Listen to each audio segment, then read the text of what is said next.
you a news show, and that is what happened in the news. Everything's computer.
Up, sir, we have a series of executive orders and a memorandum all relating to deregulation, which has obviously been a major priority of your administration.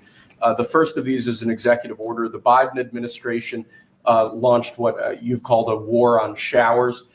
They had certain regulations that basically killed the water pressure of showers and other water appliances. You can say it. Go ahead. What are the appliances? I mean, it's everything, sir. Sinks and toilets. Dishwashers, toilets, sinks. But the shower heads are a There's huge no deal. water. You don't get water. It's ridiculous. So with this executive order, we're effectively going to be reversing that set of regulations to ensure that Americans have choice in the consumer market. If they want a low-flow shower head, they can buy one. If they want a real deal shower head, they should have the ability to get one. If you buy a new house, you pay a lot of money, and the developers, you're not allowed to do anything more. They put restrictors on. They used to have a restrictor where you could take it out, but now they weld it in. And you take a shower or wash your hands, whatever you do, including dishwashers when no water comes out. But you wash your hands, and in my case, I like to take a nice shower to take care of my beautiful hair. I have to stand under the shower for 15 minutes till it gets wet. It comes out drip, drip, drip. It's ridiculous.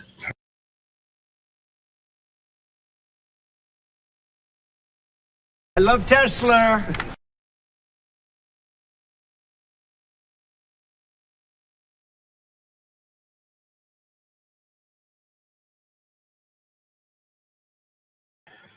Drip, drip, drip. It's just ridiculous. We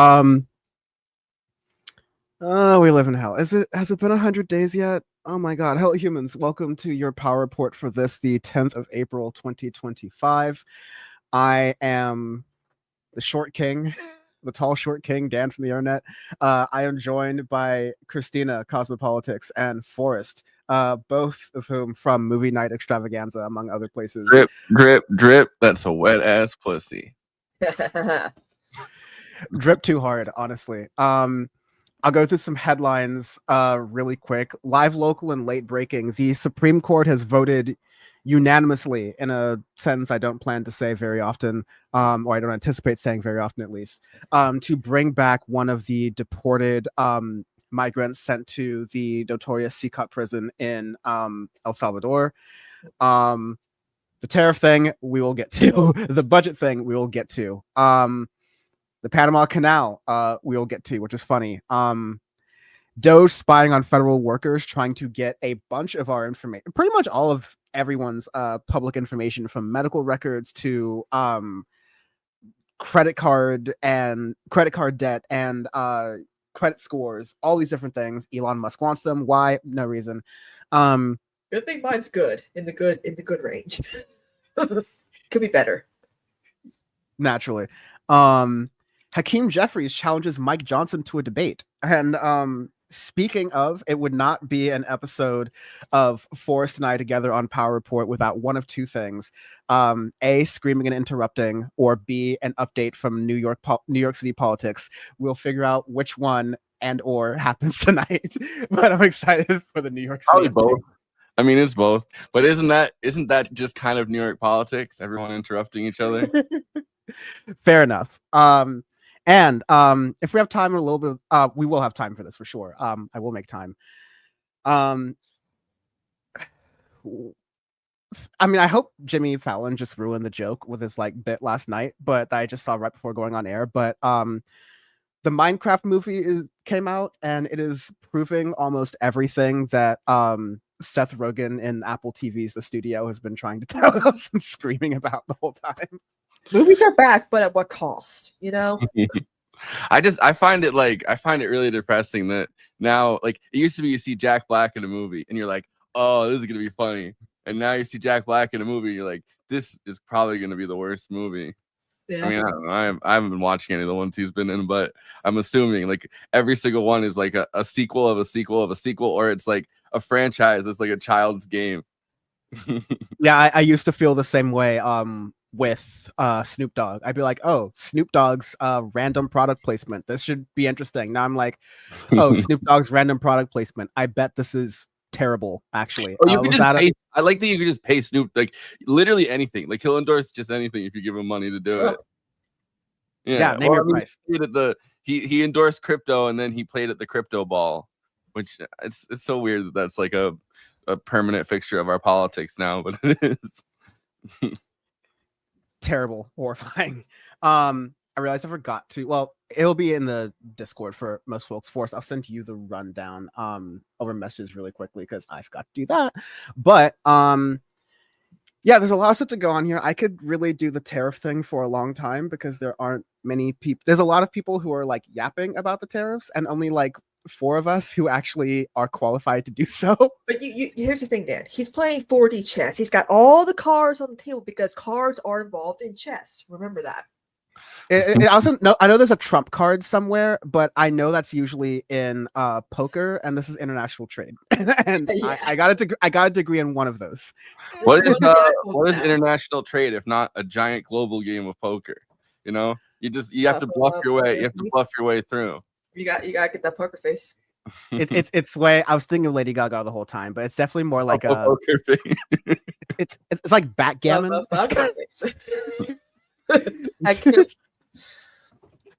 Yeah. I love Tesla. That never gets old. Yeah, I've gotten a couple new sound clips on here. I think hopefully you've heard my favorite one. Thank you, President Trump. Now I'm going to buy some mother F bleep guns. Wait, who is that? Amy Goodman getting ready to crash out. Oh, yeah, because it sounded like Amy Goodman, but I was like, I'm not totally sure. Thank you, President Trump. I'm going to go buy some mother effing guns. She was quoting the QAnon shaman who, after he had been pardoned. And that's where I got. And I was just like, I need Amy Goodman's voice saying that on for the rest of the administration. You could get Snoop Dogg to say it for like $10. Make it like honestly, a cameo.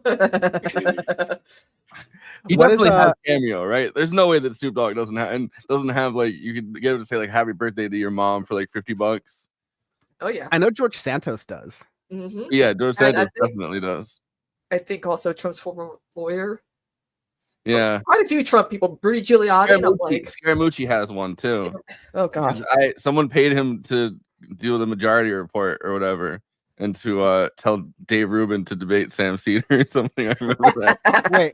Wait, when you say Trump's former lawyer, you mean like the fixer Michael Cohen? He's on. Yeah, Michael Cohen. I think he's on there too. Yeah. Oh, that's so rough, man. I gotta say, at least for Trump 1. Let's see how Trump 2 shakes out. But Cameo was the perfect app for everybody that crashed out of that administration. Like everyone that just would burn out, and like, you know, they all ended up on Cameo. If Trump were Cameo, it was the Cameo administration. If Trump were smart and petty, he would buy Cameo as part of like the Trump media group that owns Truth Social and just like, you know, cut out the middleman. Oh, wow. Fargo out here saying, I was told Power Report was a Forrest free zone. Yeah, I mean, it has been since the election. I thought when I announced I voted for Trump, I got kicked off, but I guess not.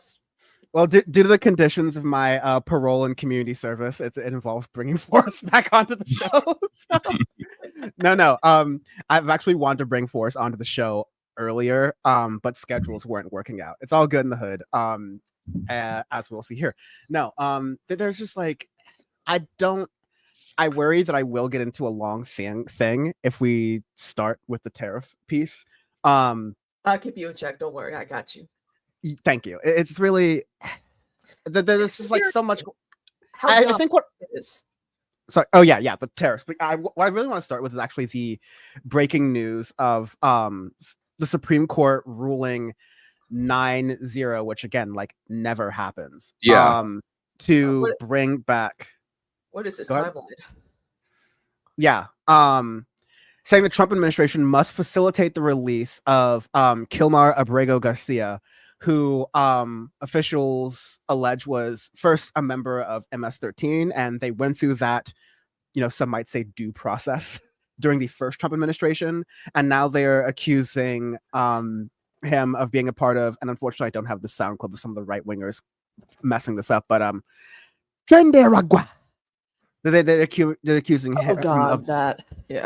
Being part of that game, as I've done with a lot of people. I think there's a staggering number that said once there was a study of the criminal records of the people who have been deported to the CCOT prison in that circumstance, right? And you know, this even before the Trump administration, during the Biden administration, the El Salvadorian president, you know, self-proclaimed dictator, he had been accused of sending innocent people to this same jail because he is very much of Trump's ilk of like, if I don't like you, whether it's, you know, I can get if I can get a political win off of you by making it seem like you're in a gang and I can put you in a jail, cool. If you're a journalist and I hate you, I can put you in the same jail, cool. It was kind of a win-win there. So that Supermax jail scares the shit out of me. Like, there's something about a jail that like literally looks like everything is made out of chrome that makes it so much fucking scarier for whatever reason. Yeah, and if there's any crimes that they commit, it's just stupid little stuff like, oh, they had a parking ticket one time, but that makes them, you know, to bring them to a prison like that, like, no. Jaywalking, no. Like they're grasping at straws here to find anything to deport anyone that's brown. And another breaking news is that he's revoking the Social Security cards of I think it was like 6,300 immigrants who pay taxes. I'm like, first of all, we're always told that immigrants, illegal immigrants, they don't pay taxes, they're mooching off of the government teat, but now they are taxpayers apparently, and they contribute a lot. So tax revenue. Which 100%, 100%. Like, it's immigrants who are undocumented, who have work visas, who are issued Social Security cards, which they don't get the benefits. People, just because you're issued a Social Security number does not mean you get the benefits. It's the same thing I've been screaming about voter ID in California, for example. I only speak on California because I know it. They say, oh, well, in California, Gavin Newsom, and trust me, this is Gavin Newsom, but like, oh, if you're an undocumented immigrant, you can just get a driver's license, and it's okay, because if you need a driver's license to prove that you can vote, all those illegals do is show their driver's license and they can vote. As though we aren't in the situation where, because you've shown your driver's license and because you've given that information, they act as though the state can't tell that, oh, this driver's license belongs to someone who is a citizen. This driver's license belongs to someone who is not a citizen. They act as though we don't have that system. Also, they act as though undocumented immigrants will use their driver's licenses to try to vote, which is, by the way, a literal crime. We can all agree that that's like a crime to, like, you know, try to vote when you're not able to. And that's something that I don't know if you know this. you won't know this listening to a lot of right-wing media, but undocumented immigrants aren't trying to, break laws. I mean, That's what they're trying to 50% not of do. Americans don't vote, period. So it's like, why would they want to commit a crime? And also, too, they passed a new voting act, the SAVE Act, where you have to show like proof of citizenship if you want to register to vote. I'm like, so it will impact, minorities, people who probably don't have, DMVs in the area. It'll impact women who got married, remarried, divorced, whatever. Like, it's going to impact like 95% of demographics of people who probably don't have access, because you need like 50 billion different types of documents to prove,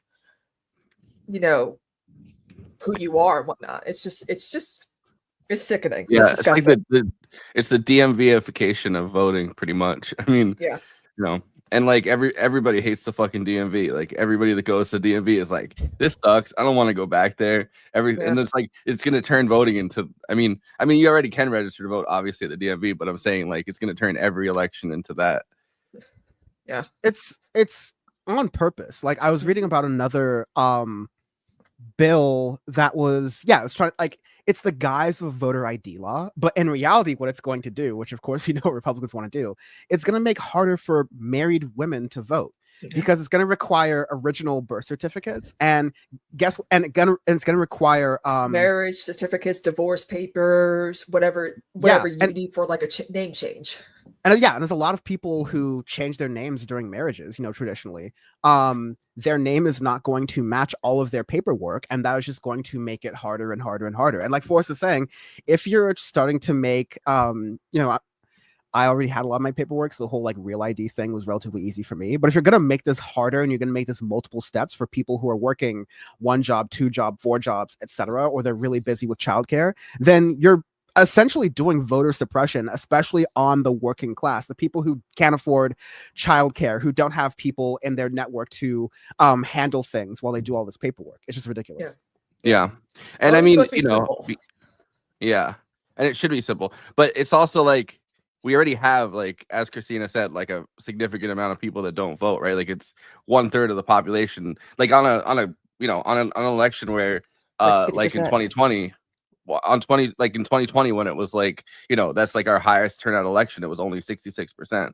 So like it makes it so that people that aren't necessarily going to vote are like way less likely to even give it a try, because they're like, well, I'm not going to fill out all this paperwork, like I can just keep not voting. Yeah, and that's the whole point. They want to make sure that their base, which is white, conservative, Christian, mostly male, they don't need to go through all these, jumps and loops to get what they need to order to vote. And that's what's all. They just want to grow their base and keep electing Republicans and conservatives into office, and that's what's going to happen, because they know a diverse voting bloc can stop them if enough people vote. I also think that they know that like there's been a lot of hay made, obviously, about Latino men voting for Trump in larger numbers, and like some black men, but like the numbers are still obviously very, very low, but it like still, like, there was a slight uptick in all demographics, right? Like voting for Trump this time around. That doesn't last past Trump. Like I don't think there's going to be like a big contingent of Latino men for JD Vance or whatever. You know what I mean? It's Trump has a specific energy that some people, I think, relate to in a way that, like, I don't know, like random Republican candidate number 4 isn't necessarily going to draw that out of people. So like, even though they're pretending that like, oh, this is going to be like a multiracial Republican Party one day, our voting base, like I don't think that survives past Trump. I think, like, a lot of people, at least to my finance brain, were showing their ass this week of like how they react to like 1-day trends versus longer term trends. And like to what you're saying, Forrest, like not to get into that too quickly, but there are a lot of people who think that, oh, Trump is representative of a broader Republican movement. And it's possible, right? But let me say, one, Trump is hurting that movement every single day with every single policy that comes out of his administration that hurts many of the people that, could have been his voting base. And then B, that's coupled with what you said, that like Trump is a very uniquely charismatic figure in the American psyche and the psyche of those who, like, aspire to the American ideal. JD Vance is not that guy. No. JD Vance. He even said JD he's not his successor, and that I was like, oh God, he really said that. That's the whole point of the VP, though. They're supposed to be the successor of the president, but not. I mean, to be fair, Joe Biden barely felt the same about Kamala Harris, so it's definitely a it's a men of a certain age kind of thing right there. But no, like that was like in day 4 of the presidency. People were like, oh, how about JD Vance? And day 4 of a presidency is, other than the fact that Trump and Biden are even more geriatric than the average sort of, American president, it's kind of wild to ask that question that far into your administration. But for a president to say, like, definitively no, JD Vance being his successor, again, like, no one in the Trump orbit has a lot of things, a conscience, a spine, but, definitely self-respect and self-esteem. To be able to stand up to themselves in that, but that's definitely kind of a sign to tell right there. They just love to get beaten up by Trump. They love it. It's the kink. It reminds me of, like, people have talked about this a lot in, like, past work with Eisenhower, right? Eisenhower brought a lot of people to voting for him specifically, but didn't necessarily carry people over to the Republican Party that were Democrats. And I feel like Trump has a similar effect where it's like people, I mean, obviously the Trump and Eisenhower have very little in common, but it's like people are more likely to vote for Trump, but that doesn't necessarily mean that, like, they're going to keep voting Republican or that they're going to keep voting at all, really. I mean, it's about the person. It's about the person and not, I mean, the policies kind of come second. Like, because in the end, I got my uncle praising the tariffs. Like, oh, it's going to be great. I'm like, dude, we can't afford groceries right now. You think we can afford most of our shit that's made from China? I don't think so. 400% tariffs? Okay. Get a job. Don't be complaining when shit goes up. Yeah, real tough moves from the what about the egg prices? What about the groceries? What about the gas prices crowd? Yeah, for sure. Yeah. It was very funny that, like, in the closing weeks, and of course it was like stupid ass Elon that came out and said this while he was supposedly rallying people to, like, vote for Trump, go right? through some pain. But yeah, that's that comment, right, where he's like, "Oh, we're gonna go through some economic pain," and it's like we went from you're gonna be winning again day 1, prices are gonna drop day 1 to we're gonna have to make some cutbacks. We got some budget cuts going on, like thumb under armpits completely. Yeah. Like, hey man, y'all are gonna suffer. And that's why I don't understand. Like, if I was president, the goal of the president of the United States is to keep the American people safe and secured in any way possible, financially, not trying to destroy the economy or put people, like he even said, like, I'm hoping for a recession, not a depression. That's a quote he said, that Trump said. And I'm like, why are you people wanting to suffer first? Haven't y'all suffered enough? Haven't y'all bitched enough about Biden and his economic policies destroying you guys? You really think you can go through that again with Trump? But it's fine if he does. It's fine that he is causing y'all pain. Because you could put up with it, apparently. Not everyone can. I mean, I think that, like, I've been listening to a bunch of different people talk about different sides of stuff, and I feel like the one that's resonated most with me as being true for this administration is, like, this is a revenge administration, right? Like, a lot of the people that are like, oh, we're going to get immolated by these policies, but also the people that I hate are going to get immolated by this policy. Like, liberals are going to, freak out about these policies. And I care more about that than I do about anything to do with my own financial health, anything to do with my own, my own safety, my own whatever. It's like, as long as the person living next door to me suffers, I'll put up with it. And it's like, that's a crazy way to go through the world. But, like, I think that is, anchoring both Trump's thinking, right? Because a lot of the things that Trump has cut, like USAID, right? Like, he sees that as the thing that facilitated Russiagate and, like, the Ukrainian impeachment and all of that stuff. Like, a lot of the politicians that kind of were feeding money, they're feeding information to the Democratic Party to impeach him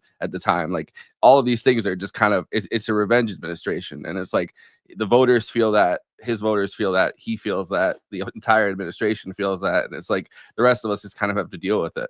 Yeah, we have to deal with his, buffoonery and his, like, when he has a bad day, he decides to do something terrible, and then he takes it back, and then he does it again. Like, what the tariffs? Like, everyone said, yeah, go tariffs, and then they're like, see, he's putting a pause. You guys don't need to freak out. You guys get your stocks back. Blah blah blah blah blah. And I'm like, that's yo-yoing the economy is not smart. But then again, this is the same guy who bankrupted how many casinos, how many businesses? So it's like, Yeah, I want it's to like- take that advice from him. It's I like your watching people- characterization. Yeah. I like your characterization, Forrest, of like the revenge administration, because Yeah. I've just been trying to describe this meme to people as the administration. Yeah.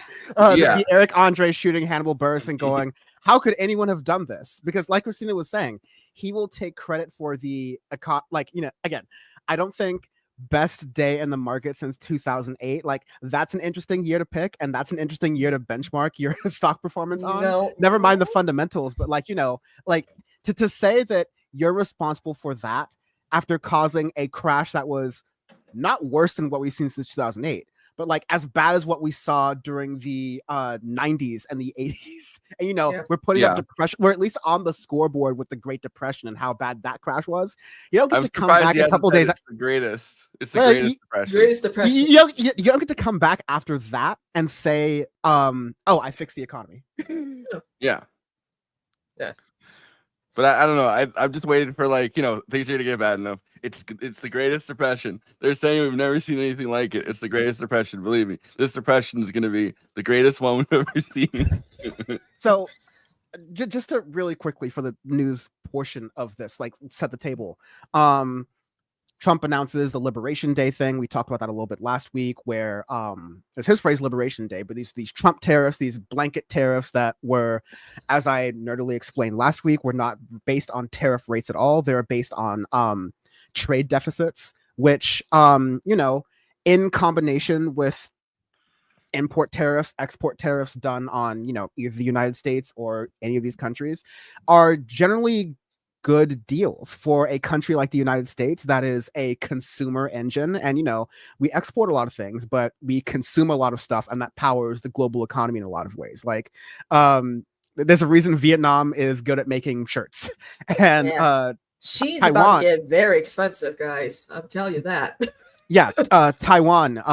There's a Taiwanese semiconductor corporation, TSMC, that makes iPhone chips and a bunch of other like chips and really advanced devices, right? Like, there are things that we just haven't got that smoke to build in the United States. That's totally fine, but we're able to. Taiwan also doesn't have the complete economy to be able to support that semiconductor industry at home. So by creating deals with the United States, by creating deals with US companies, that helps. Anyways, there's some of the smaller countries, the island ones, Israel, which I'm just going to leave that there for the purposes of this conversation. They came to the table, so to speak, to talk to Trump. Apparently, getting to negotiate with Trump and the administration after the tariffs for the small countries that wanted to was difficult. Apparently, the phones weren't ringing. But for these larger blocks like the European Union, larger countries on their own, like Japan and China, there were like variations of China and the European Union going, okay, nut up or shut up. And they started putting reciprocal tariffs on the United States. To Japan, which honestly, shout out to Japan, because they are the ones that secretly tap the brakes on all these tariffs. Because, and this is where I have to get a little bit nerdy here.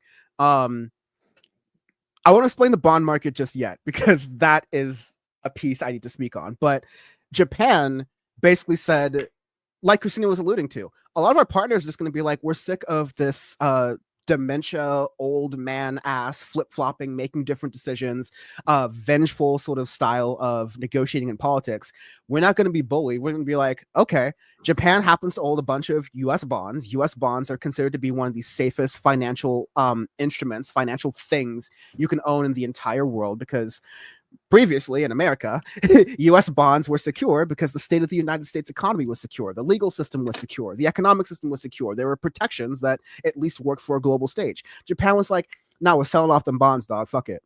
And that's what got Trump's team, according to Politico's reporting, that's what got the people who were like Trump's, core three in their economic council to get Trump into a corner and give him the old flattery and slappery. Like, hey, Trump, we're the money people, and you're the people you hired for advice, and we're going to tell you, you can be gangster with the stock market, and you can be gangster with China. You touch the bonds, we're actually going to delete you. Like, it's going to be a problem. That said, they gave him a bunch of flattery and said, good job, Donnie. You got him right where you want him. The stock market is hurting, but you know what? We've done enough pain. Now, let's please pull these tariffs back, because if the bond market drops, we're going to be in a really big trouble. So it was widely is being reported that the bond yields going to 5%. And I'll explain why that number is so special and has historically been a recession indicator and why we are super not out of the woods yet. We got a lot of recession indicators. Yeah, it's Japan, a bunch of, including including Jim Cramer screaming. Yes. But like, it's going to be a bunch of, it was Japan and a bunch of other markets, international markets pulling out of US bonds. That was the final thing that got all the money people around Trump to go, okay, dog, slam the brakes. We're done playing this game. We're not going to let you play this game anymore. And that's when Trump decided to declare victory. And now we're in the situation where, other than China, we're just doing blanket 10% tariffs on every single country. Did you see that the someone on Twitter cracked the tariff formula, and it was just the nation's trade deficit with us divided by the nation's exports to us, and then they applied the entire thing with AI. So the AI was literally generating the tariff information. We talked about that. We talked about that last week, and then the Trump guy came out and said, "No, you're wrong. Here's actually the formula we use," and it was like Greek mathematics, and so it confused a lot of people. But again, I and Jessica Burbank and maybe 2 other leftists online actually are really proficient in economics, and that's an Econ 101 equation for, drumroll please, trade deficits. Yeah. So like the Trump administration came out, like, this is the crazy thing for us, just like it's why it's so funny. The Trump administration came out and said, no, the fake news media is lying, saying we used a trade deficit equation in order to come up with these tariffs. Here's the equation we used. And everyone who studied economics is like, that's the trade deficit equation. You stepped in it so bad. You're like, and it was also something I said last week. It's like, they actually think the American public is stupid. They think they can whip out their dick right in front of the American public and go, I'm wearing clothes.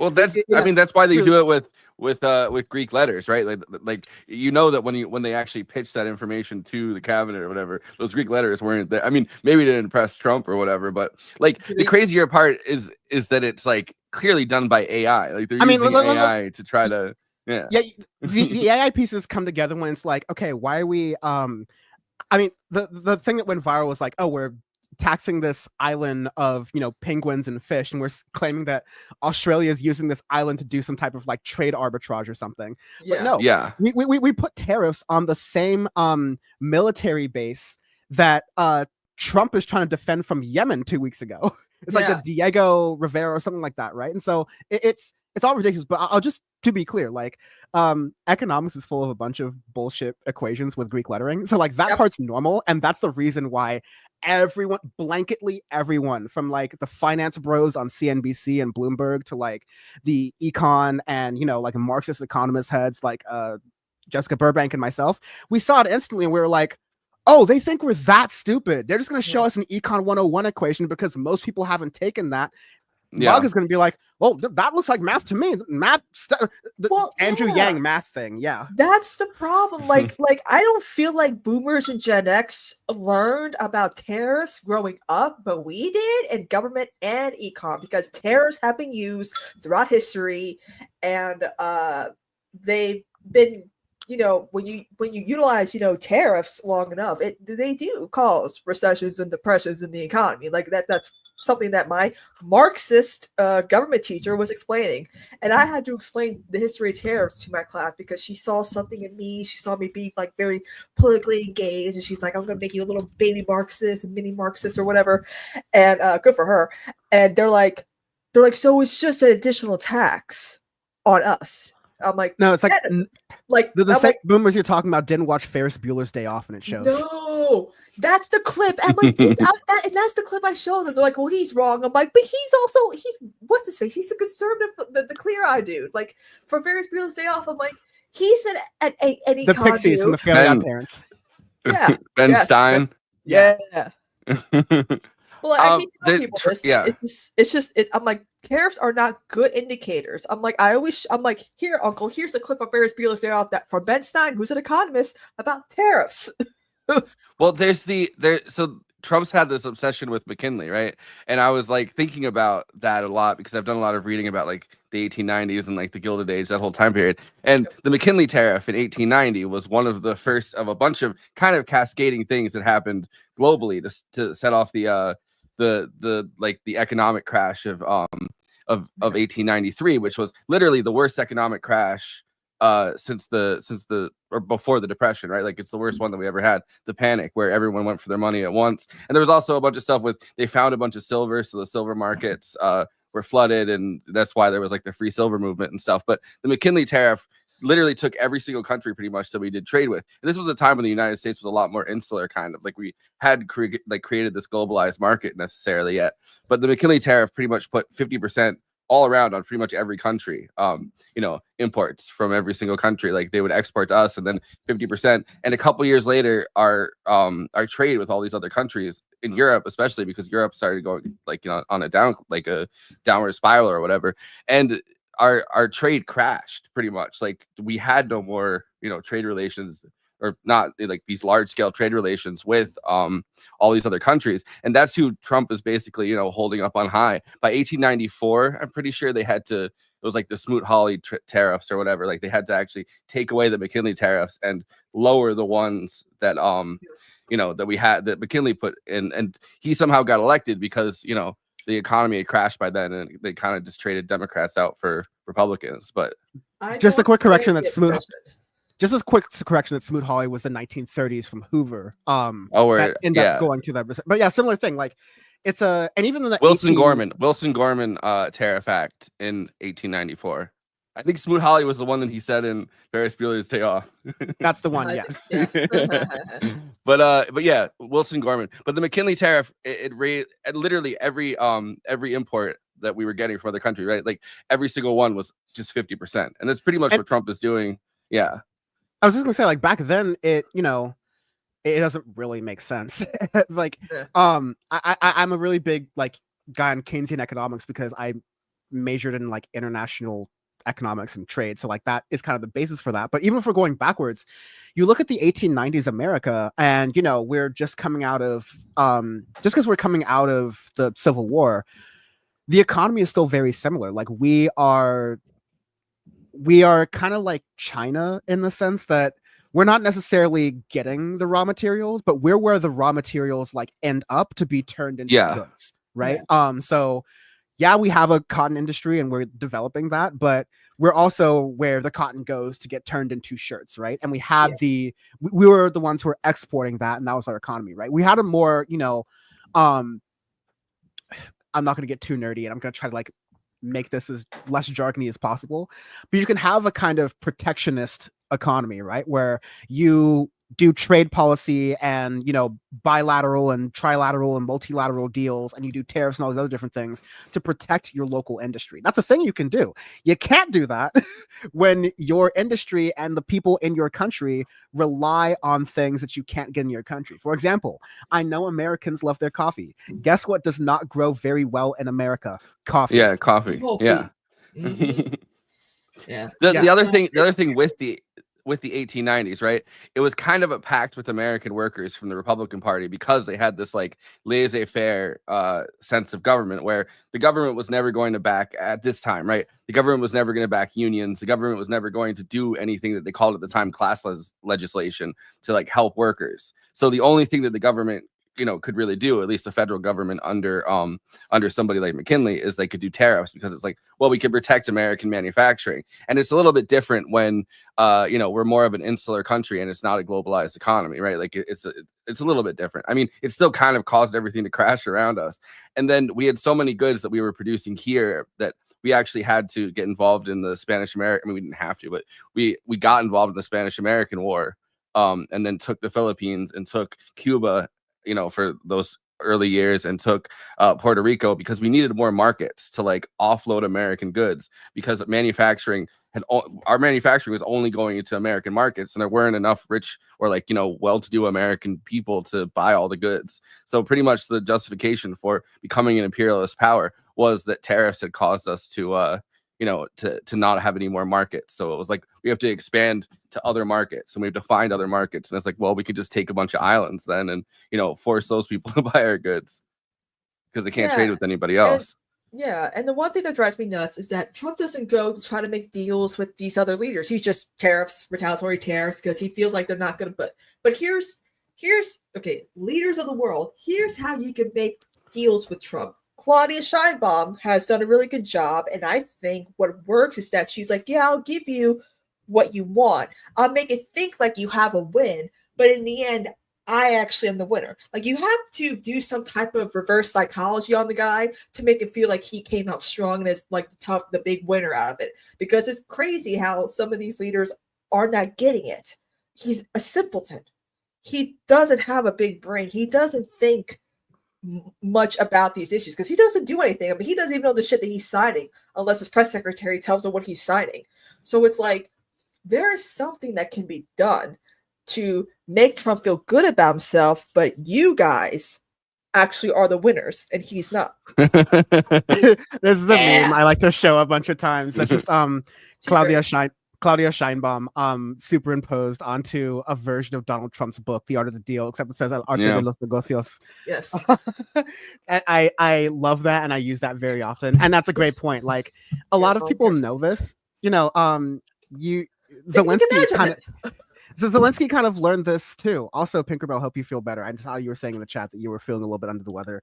But yeah, like flattery definitely works in there. I want to get into a couple of explanations here. So this freaked me out. I'll be honest. As an econ head, this freaked me out, and I want to explain why a little bit in the least jargony way possible. This is a tweet from Spencer Hakimian. He is, you know, someone who just pays attention to this stuff, and he was noting that the 30-year treasury bond, which was the thing I was talking about Japan and what they had pulled out of the United States for, had reached 5%, which is a very well-known recession indicator, frankly. To explain that as quickly as I can, why? Usually, if you have like 10 of something, like if I have 10 Nintendo Switch 2s, right? And that is the entire American market because they haven't been released yet, and Nintendo's holding them in America. And Forrest decides to take 7 of them. He buys 7 of them, right? You would intuitively think that the going rate for a Switch 2 would go up because if there's fewer in the market, that would mean that their value increases. That's how normal things work. This is why bonds work a little bit differently. The best way I can describe it is that basically the way I had it described to me was that if a price goes down, there's more supply for that. There's some more supply of the bond. No, it's actually a little bit different from supply and demand. It doesn't work the way it usually does with bonds, right? Because bonds are meant to be long investments, things you hold for 5 years, 10 years, 30 years. And that's kind of how US debt is handled. And the idea is it's okay to hold United States debt because the United States is a very stable economy and they will pay back that debt with interest over time and it will pay back really well. But if the yields are increasing, it's actually telling you the opposite thing, that there are a bunch of people who have less faith in the US markets, and that is creating that yield to go up. And so it's a little bit complicated, but as long as you know that dynamic, you understand that people don't want these bonds to be greater investments or to have better yields than stock market performance overall. The stock market is supposed to just kind of inherently outperform bonds, these very slow moving investments. So when bonds are outperforming the stock market, that's like 5-alarm fire, danger zone sort of issue. And so there's a thing called the yield curve where, an inversion of the yield curve in bonds is a thing you'll hear a lot for people talking about a recession indicator in economics. That is one of those things that happened during Trump's tariff jubilee. Another thing was when you have a certain set of losses, when the different indices, NASDAQ, Dow Jones, in England, you have the FTSE, FTSE, you have a bunch of other different like indexes for these top companies in any given market region. Those can go into correction territory, which for a leftist, I think you can appreciate the idea because we all kind of know inherently the stock market is inflated. A correction is literally that. It's like, okay, the stock market's inflated. We're going to literally knock it down a couple pegs and correct for how inflated it is. People who invest in the stock market and make money when line go up, they hate that. People who invest in bond yields and they're like, we want them to, if they yield greatly, that sounds good, but that's actually an indicator of the overall health of the economy being on life support. And so all of that stuff made it so all the finance people who do this thing that Ested Herndon from the New York Times put really well, where people will project what they believe Trump will do onto Trump, as opposed to the thing that Trump is actually saying. And Trump is saying, like, holding the stock market hostage, gun to head, like, no, I'm actually going to do it. I'm actually going to do it. And everyone's like, that's just Trump. He's just kidding. And he clicks the gun. He's like, we're actually going to do it. We're actually going to do it. And then they go, okay, don't do that. Don't do that. Well, as a friend of yours, Hassan Piker's always mentions, you take away the rich people's treat, you take away people's treats, and that's the one thing they care about. They will freak the fuck out over it. But it's true, but like, I was surprised that, first of all, I was horny when people like Aiden Ross and the bro from Barstool Sports or whatever, when they were like, I lost all my investments. Literally the crying Monopoly man meme from Always Sunny. I was feeling like that the entire time. I'm like, oh, you lost your money. Yeah. But that's why you don't have crack anymore. You don't have money anymore. You don't have your millions anymore. Yeah. And so I was like, okay, Marxist Trump here. He's like literally erasing billionaires' like gains rapid fire. And so don't like that. A lot of leftists were confused. They were like, wait, these money people are taking the pain. That's why I'm trying to say everybody want to be gangster until the bond markets. Everybody want to be a gangster until the bond. The treat in like the crown jewel around the wealth of America is our bond market.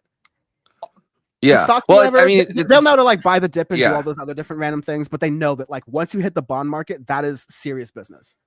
Well, it's sold that way, right? Like I remember being a kid and having it explained to me that way. Like literally, you put money into the stock market, you're putting money into a casino, essentially. I mean, but you put money into the bond market, and you buy treasury bonds, it's supposed to be stable. Like that's why every time there's been a massive war, like World War I, World War II, they always had Americans invest in the bond market because they're like, you invest money in us now and that money is going to come back, with maybe a little bit of interest, but nothing crazy. It's just you have investments kind of in the American state. And, you want that to be a stable commodity. You want to have that, you want to have your money held in that as a stable investment, as opposed to the stock market where it's like, well, I might make $1,000,000 or I might lose my investment. Like either way, you're kind of throwing your money into a casino. I mean, people still don't treat it that way once they lose money. They're like, hey, the stock market, but that's how. What do you mean the house won? What do you mean the house won? Yeah. Sorry, I want to say, Kristina, I want to let you finish, but like, I want to make sure that I make the bond thing as least confusing as possible. Bonds are this unique financial instrument where it kind of works the way we want society to work, where like, if we're all investing in this thing, if we all put our skin in the game, that actually increases the value of the bond. So that's why it's different from normal supply and demand. If you see people selling off their bonds, that means fewer people are like, I'm not going to fall off this train with you, dog. I'm out. I'm pulling the chute. And that is actually an indicator that, okay, if, it's fear, uncertainty, and doubt, but real life. If Japan or other country is getting rid of their US bonds, well, shit, I don't want to be left holding the bag. I'm going to get rid of my US bonds. And so if fewer people are invested in those, there's more available on the market. But because bonds are this, less casino-y, like Forrest is saying, more, tangible investment, or that's what they're meant to be, it's a sign that whatever the bond is backing, in this case, the US government, you can buy, local bonds for your local community or your state or whatever. And that's how roads and public infrastructure projects occasionally allegedly get fixed. But like, if people aren't investing into those and people see that, then no one's going to want to, because no one wants to end up holding that bag if the bond ends up, not working out that well. So it's really, if people aren't invested in that bond, then it loses value. So if people aren't invested in America, America loses value. Kristina, go ahead. So it's like also too, like with 401ks, like a lot of people, you should invest in 401k. I'm like, if I put 1 penny towards it, I will lose the entire thing if something were to happen to the stock market. Because before the recession hit back in 2008, my aunt and uncle, the aunt that's a Trump lover, and my uncle who's like very chill, laid back, and just can't do politics with her, he took out his 401k to buy property in West Virginia, which was smart because her 401k suffered a lot during 2008, and it's going through a lot again with all the Trump stuff. And I'm thinking to myself, is she happy with all this right now? Like, but you know how these conservatives act. They're like, it's gonna be worth it in the end. All the pain and suffering is gonna be worth it. And I'm like, okay, cool.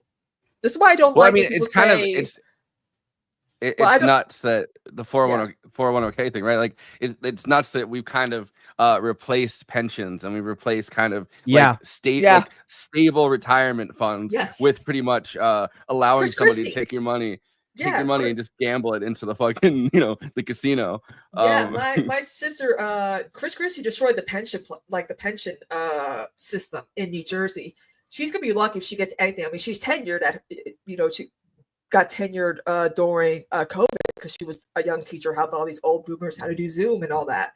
But like when people say, "Oh, Social Security is a Ponzi scheme," I'm like, you know what's a Ponzi scheme? Putting $1 towards something and then losing all the value of it in the stock market. Having other people be in control of your finances—that's a Ponzi scheme.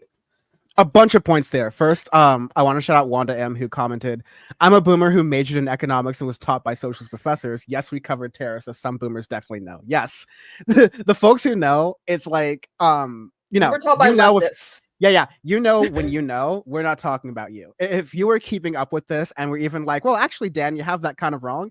You're probably like on the good side. So don't worry about that, Wanda. You're great. But no, this Ponzi scheme, not to go all like economics on there a little bit, but this requires a tiny bit. This requires just a little bit of history.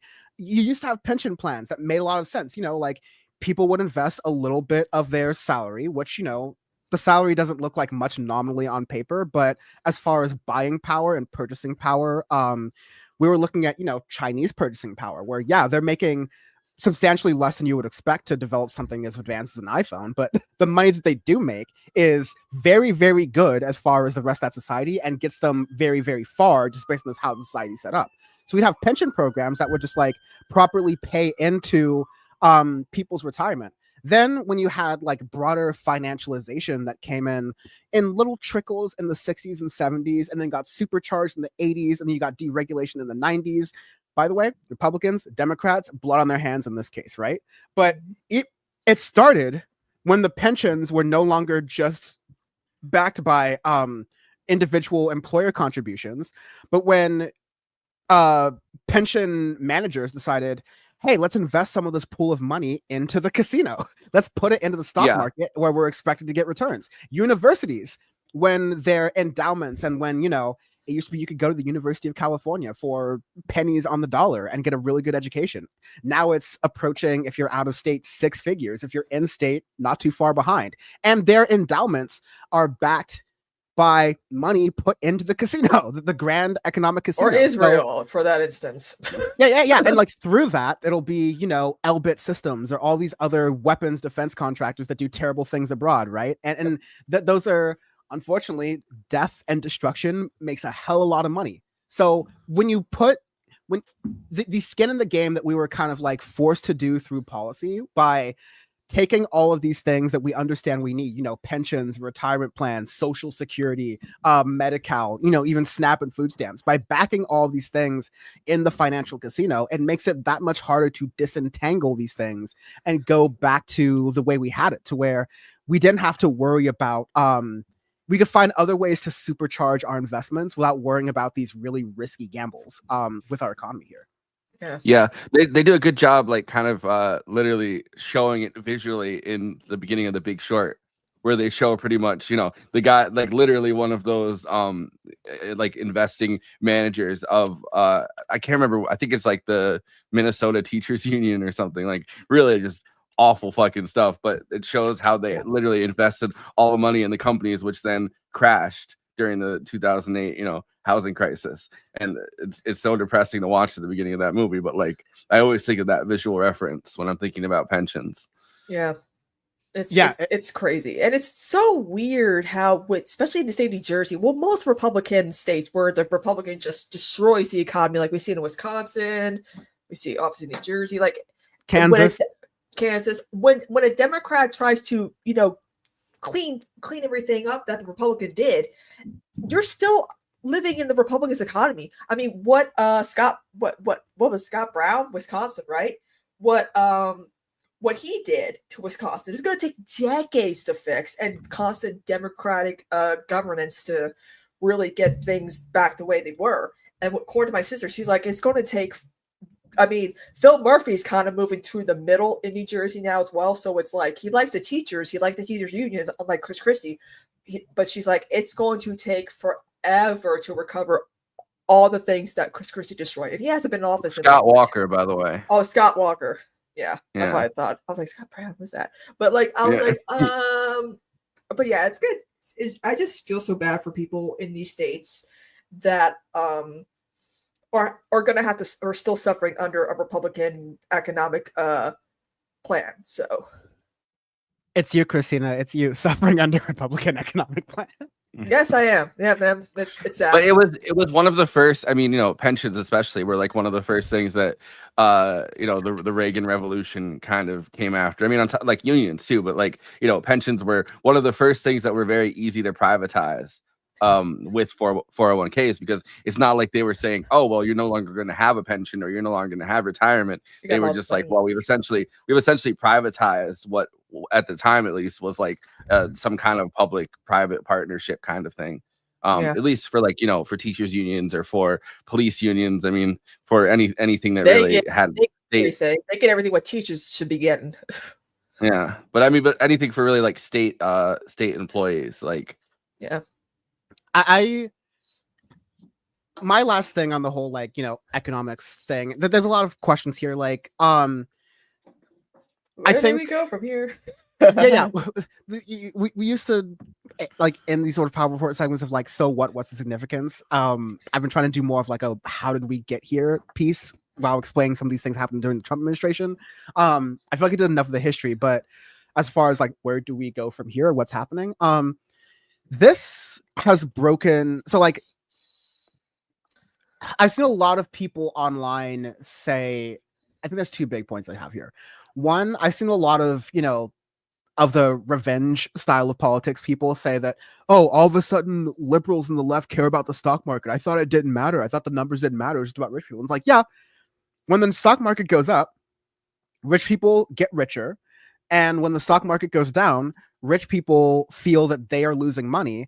And the first thing they cut are any connections they have to labor costs, right? So if you are a business that has been price gouging and has made, hand over fist profit since COVID, while still steadily cutting back on your costs, whether it's through labor, whether it's through the number of stores you have, whether it's through how well those stores are maintained, you're doing fine. But the fundamentals of the economy are more than just the stock market, of course. It's also the trade deals we have. It's the respect that we have. It's the trust in the United States economic system through the bond market, through I saw a story about like Germany going, yeah, we're taking our gold out of the United States. We used to store some of the German gold in the United States. We're not doing that anymore. So this like sort of trust that the United States had is definitely gone. all the people who are saying we're going to be bringing factory jobs back to America. I remember exactly how this happened during the first Trump administration when he tried to do these things. Foxconn tried to open a factory in the Midwest, except they literally never did. They barely broke ground on it. They promised Donald Trump that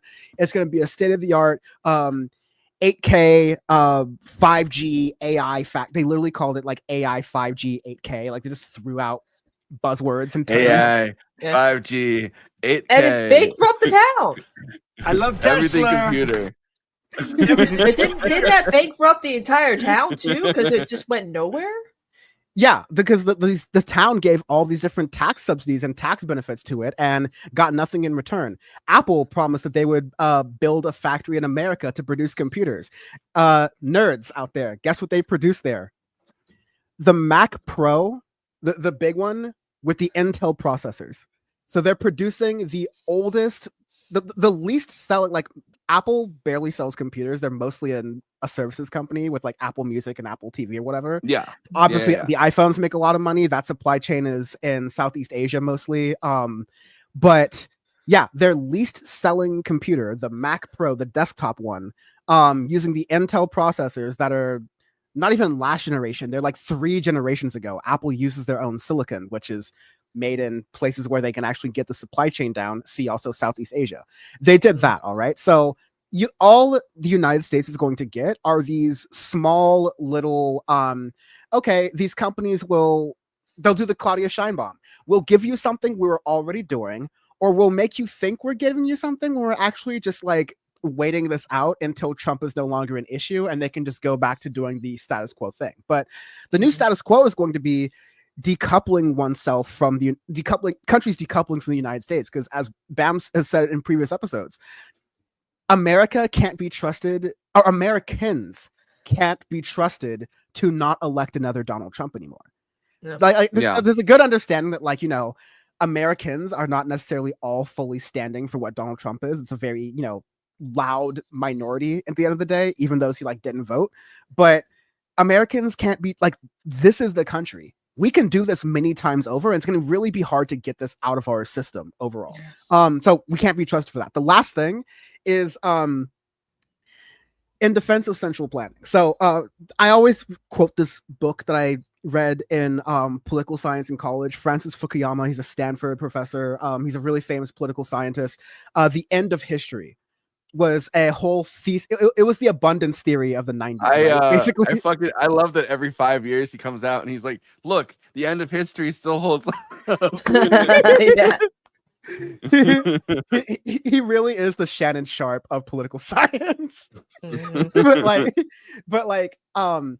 there was this idea that after the Cold War and with these NAFTA, these free trade agreements and these trade deals happening around the world, the WTO, all these other different systems, right? There was this idea that America won, we're never going to stop winning, and through this system of intertwined trade and policy and all this different stuff, we're not going to have wars anymore. I mean, like through globalization, we're going to have such an intertwined economic system that we're not going to have wars. We're just going to be negotiating and everything's going to be fine. And the USA is always going to be number one. Meanwhile, and those same political scientists were always poo-pooing, and China can never achieve these sorts of things because they do central planning. Their government will invest in certain industries, and because of that, you don't get competition, and you always get these subpar companies. Fast forward 30 years. And that same sort of government investment, which, by the way, the United States used to do all the time. My anti-hero to Francis Fukuyama is Mariana Mazzucato and the entrepreneurial state.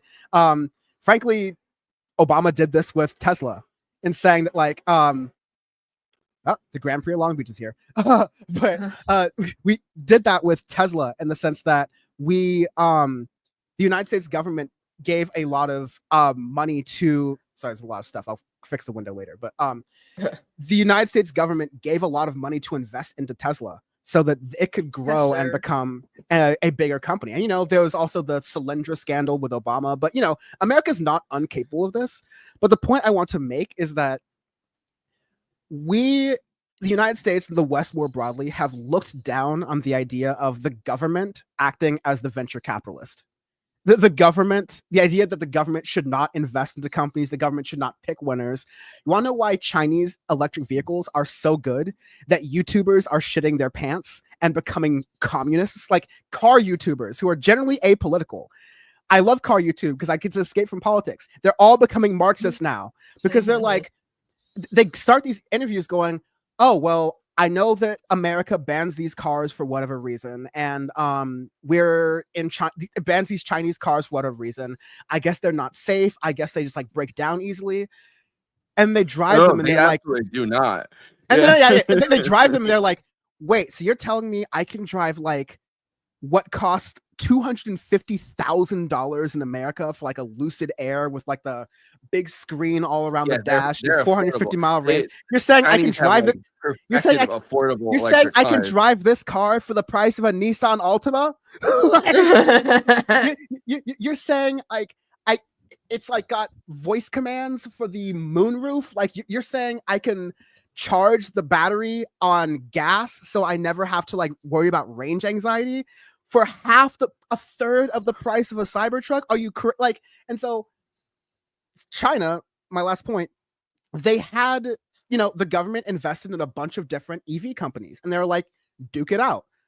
And then some of those companies succeeded, some of those companies didn't. BYD is one of those that succeeded. Huawei is one of those that succeeded. By the way, Huawei got extra government support because the first Trump administration and the Biden administration banned Huawei from America. They used to make smartphones and cell phone equipment for 5G on the basis that, oh, we can't trust them because China's going to spy on us. China went, all right, bet. We're not going to let this company die. This company makes EVs now. Now Huawei makes better EVs than Honda. Honda is relying on shitty American technology to make their EVs.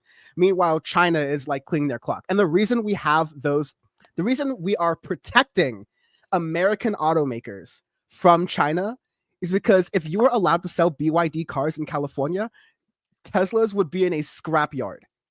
Overnight. And it was it's a bipartisan policy, right? Like the Biden administration did as much to ban Chinese electric vehicles as, maybe not as much, but the Biden administration still took action to make sure that companies like Tesla were protected from Chinese EVs. Like it's kind of. Yeah. And now look where we are. Yeah, Los Angeles is expanding their public transportation network, and they were using a Chinese company to replace our heavy rail subway cars in downtown because of Biden's tariffs against Chinese transportation companies. Now the remaining ones are developed by Hyundai in South Korea, which fine. Like they make good and frankly better trains in that particular case. But what I mean to say is that this is, I'm a Marxist. I've always believed that like planned economies generally work better, and that this sort of like, oh, Mark Zuckerberg is actually the titan of industry thing, as opposed to like a happenstance, right place, right time, lucky white guy. I've always believed that.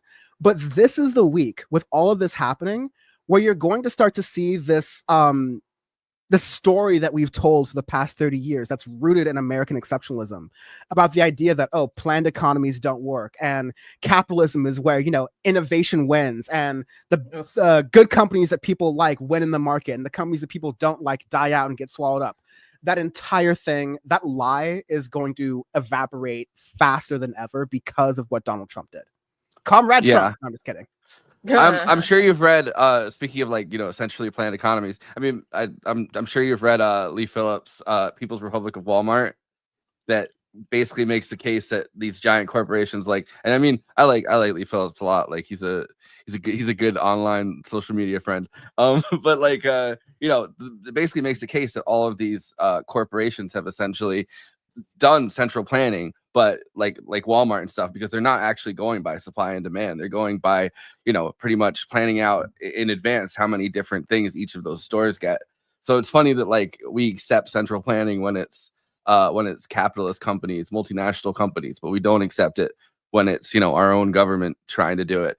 But people are kind of starting to realize how great like Operation Warp Speed was, and how fast we kind of got a vaccine for COVID. That was central planning. Yeah. And yeah, that was like, hey, That's so funny. Pfizer, hey, Moderna, hey, all these other different Pfizer. companies, you all get to create this thing. The United States is going to buy these vaccines, so we get to choose the price, and we are going to distribute them from all the channels, from insurance companies down to Dwayne Reed, Rite Aid, and Walgreens, and CVS, and all that kind of stuff, right? So like, that was good planning. I detest the idea that Mark Zuckerberg gets to be, and no, yeah, I just perfect example. Mark Zuckerberg, he Chairman put Zuck. he put all of his chips into big ass nerd goggles, and Yeah. like rebranded the yeah. company, invested millions of dollars, I remember and that. Yeah, the already done with- metaverse. we're already done with the metaverse, all right? Like that was a bad idea from No, the jump. We're metaverse. already- Yeah, the metaverse never took off. Nobody, now no one that- wanted to be in the. Yeah. Now they're already jumping to like this AI wave where now companies are like, shoving AI into things that either they're rebranding existing tools that already existed as AI, or they're giving you AI when you didn't want it. Like the little notification summaries you get We on have Apple AI at devices. home. Yes. Yeah, like to think that, the most efficient way for us to get to AI was for Facebook and Apple to do this multi-billion-dollar side quest into the metaverse, as opposed to what China did, which is like, okay, let's just do what all the AI companies are doing anyway, which is steal the model and make it better and more efficiently. And guess what? China, and therefore the Chinese economy, if you look at it that way, saved billions of dollars by doing some central planning and developing their own, AI model. Yeah. That's Yeah, more people energy freaked efficient. out. People freaked the fuck out in the tech sector when China was like, "Look what we did, and we don't even really care about this, but we're gonna release it anyway." And I like there was a full like week on Twitter where people were just screaming into the void. Yeah, because like people, it goes back to that casino thing you're talking about. AI is the latest. It's the newest slot machine game in the casino, right? Like Yeah. it is a thing that we're all betting on. But just like the metaverse, just like crypto, just like crypto is another thing. Crypto was marketed to me, and maybe I would be singing a different tune if I just like held on to it the whole time, right? Because it's definitely worth a lot now. But Yeah, my people sister's were- into it. people were saying, oh, crypto is how you get away from the financial markets. This is how you get like independence and freedom, right? And then people were like, wait.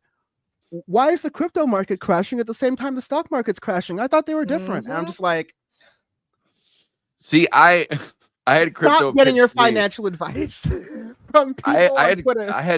I had crypto pitched to me way before any of that, where I Yeah. just had like one of my best friends at the time, who's now like deceased, but he was on Silk Road constantly, and he was getting like he was somehow had gotten a good amount of fucking money from Bitcoin, right? Because at the time it was like early on in Bitcoin, and he was investing in it. So he invested like a good amount of money in Bitcoin, and he was just buying shit on the Silk Road and sending it to his house. Or like I think he had a PO box. Notably famous like illicit market for yeah. POS unfriendly things. But he was like you should Trump he was like, you pardoned the should guy. invest money in Bitcoin. And I was like, why? And he's like, so you could buy illegal stuff on Silk Road. And I was like, number one, I'm not going to do that. But number two, like, is there any other use for this? Because he was like really into like that whole, like the Reddit part of that. And he was like, no, it's just basically to buy illegal stuff online. And I was like, okay, well, I'm not going to invest my money in it. I'll just buy illegal stuff from you, with regular money. I had a big crypto bug friend. I was like, listen, I will make you a bet. If in 5 years, crypto actually becomes a currency and actually becomes something of value, then I will buy you a pizza in crypto. And in Los Angeles, there are some places where you can, many years later, they're like Bitcoin ATMs and some of like the areas of people where they do that. But Get those in gas stations here. It's still easier to pay with Apple Pay and the US dollar. And frankly, it's easier for me to pay in America with the Chinese renminbi than it is with with a credit card, right? Than it is with crypto. And so you can't really use it as a currency. It is purely a speculative asset. And they promised that you wouldn't be able to be tracked with it, even though the FBI raids people all the time who are like using it for illicit purposes. But this whole premise where it's detached from the stock market. A bunch of the people who own it are the same people who are rich off of the stock market. The whole strategic Bitcoin reserve is not for, mom and pop and Joe the plumber and everything, right? It is for people who already have, it's for corporations and massive groups who have these like massive investments into crypto. The stuff that's happening in El Salvador, the stuff that's happening in Argentina with Milei, the Argentinian president Javier Milei, who handed that chainsaw to Elon Musk and did that whole thing. That is a deliberate thing, because Milei and the El Salvadorian guy, they're all trying to replace the underpinnings of their economy with cryptocurrency, which benefits all these crypto freaks and tech oligarchs and the techno libertarians, the Elon Musks, the Peter Thiels, the Andreessen Horowitzes of the world. But that, you look at Argentina, inflation is soaring, poverty is soaring, unemployment is soaring. It's not a good thing for an economy. And again, it doesn't do anything for this whole economy we have in America that's built on global trust.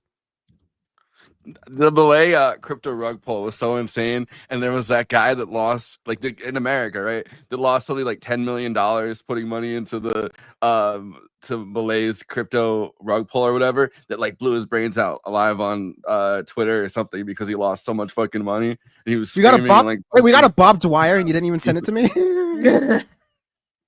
I have to find that video. I mean, that guy, somebody fucking killed himself live on Twitter because he lost so much money getting the money pulled out by fucking Milei. Come on, Forrest. Daddy loves some smut. You gotta send that to me. We're not gonna play that on stream. Whoa. After hours. Daddy loves some smut. So let's go.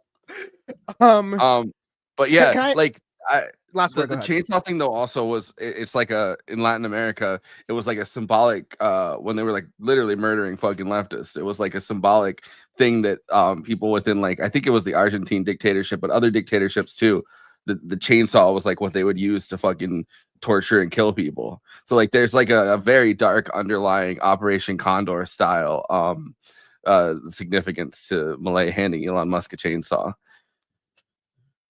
Absolutely. I want to read some comments and then I'll wrap this up with there have been a lot of contortions of what's been going on, but this one from the latest quote unquote MAGA leftist to grace our screens was kind of funny. But Pinkerbell said, where I live, you either work on a farm or a factory or join the military. Factory jobs suck shit, especially since unions have been pushed out again and again and pensions aren't a thing anymore. Bus is saying that she starts a new job on Monday on a farm doing bookkeeping and stuff. So congratulations to that for sure. Karen noting that Tesla is being protected and wondering the name of the new Chinese EV. Honestly, there's no relation, but there's a guy on YouTube who Forrest auto reviews.